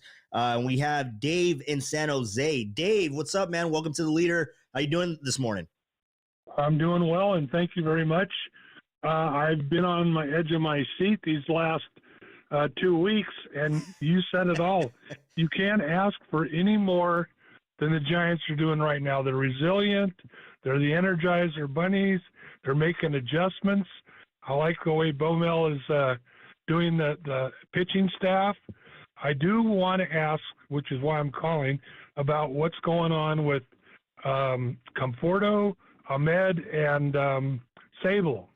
And then I wanted to make after I hear that, I want to make a comment about our shortstop, Luciano. As much as I love him, he's a Giant, but he needs to really put on his cleats, talk to himself, and say, I'm screwing up. I can do it. I just have to start with the fundamentals. I mean, I'm watching him, and I played baseball. I played American Legion. I had an invite to San Jose Bees in 1968, and you can see he's got his mitt up when it should be down, down when it should be up. He has his arms extended, and you never have your arms extended. You can't react. You have to have them into your body like the football players holding that ball so you can react. And then you also have to say, I'm expecting the worst, but I'm going to be prepared for the best, because he's got the potential. He just really needs some assurance, but he's the only one who's going to be able to do it.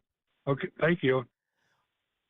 All right, thanks for the Dave call. Really appreciate it. Or thanks for the call, Dave. Sorry, I'm drinking coffee on this Sunday morning. It's an early one for me, but thank you for the call. Yeah, Marco Luciano. I'll give you the update on the injuries first. Blake Sable. I think he was referring to Blake Sable. If you're referring to Blake Snell, then he was on paternity leave. He is returning tomorrow. But if you're referring to Blake Sable, he was sent to Richmond. I believe he's still in Richmond at the moment, and he'll probably end up going back to Sacramento. But they sent him to Richmond specifically so that he can be nearby if they needed to call him back up. But Blake Sable is doing fine. No injury there as long as or as far as I'm aware of. But with Nick Ahmed has that left wrist injury.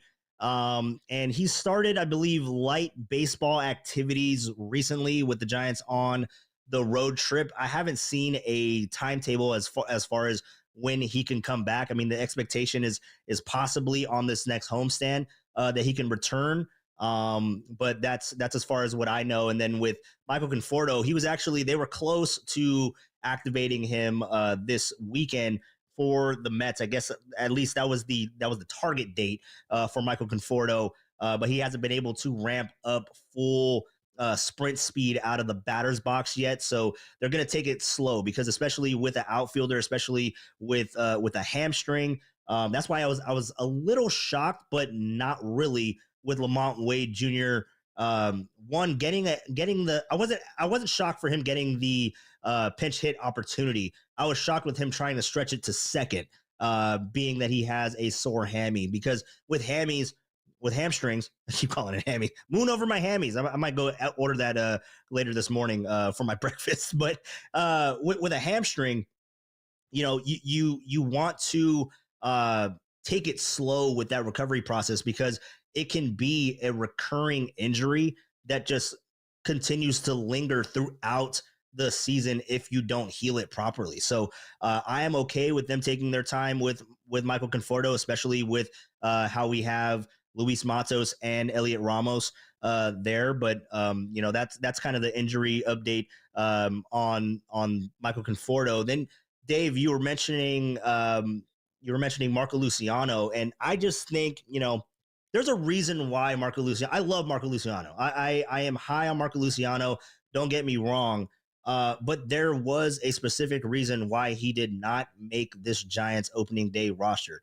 If everyone remembers, I think I said it yesterday. If I didn't say it yesterday on air, I was talking with someone and talking about it off air. But Marco Luciano was given the opportunity. He was named the starting shortstop going into spring training, and it was there for the taking.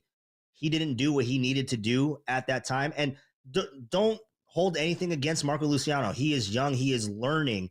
He is 22 years old. That's why with all of these injuries, and I like what Bo Mel is doing to a point in giving him the opportunity to succeed and to learn from his failures. I mean, failure is the biggest teacher in my opinion. And yes, he is failing defensively. But the thing that I like about Marco Luciano is that he is able to continue to put out solid at-bats. So it's not something mental. I just think that when it gets to him playing in the infield in those situations, he just has to slow down the game. I feel like he is moving way too fast for his own good. So he just needs to slow it down, and that's something that's going to come with experience. So really quick, we're going to give you a standings update before we get out to the Giants official pregame show starting in about 8 minutes here. But let's go out to the standings update.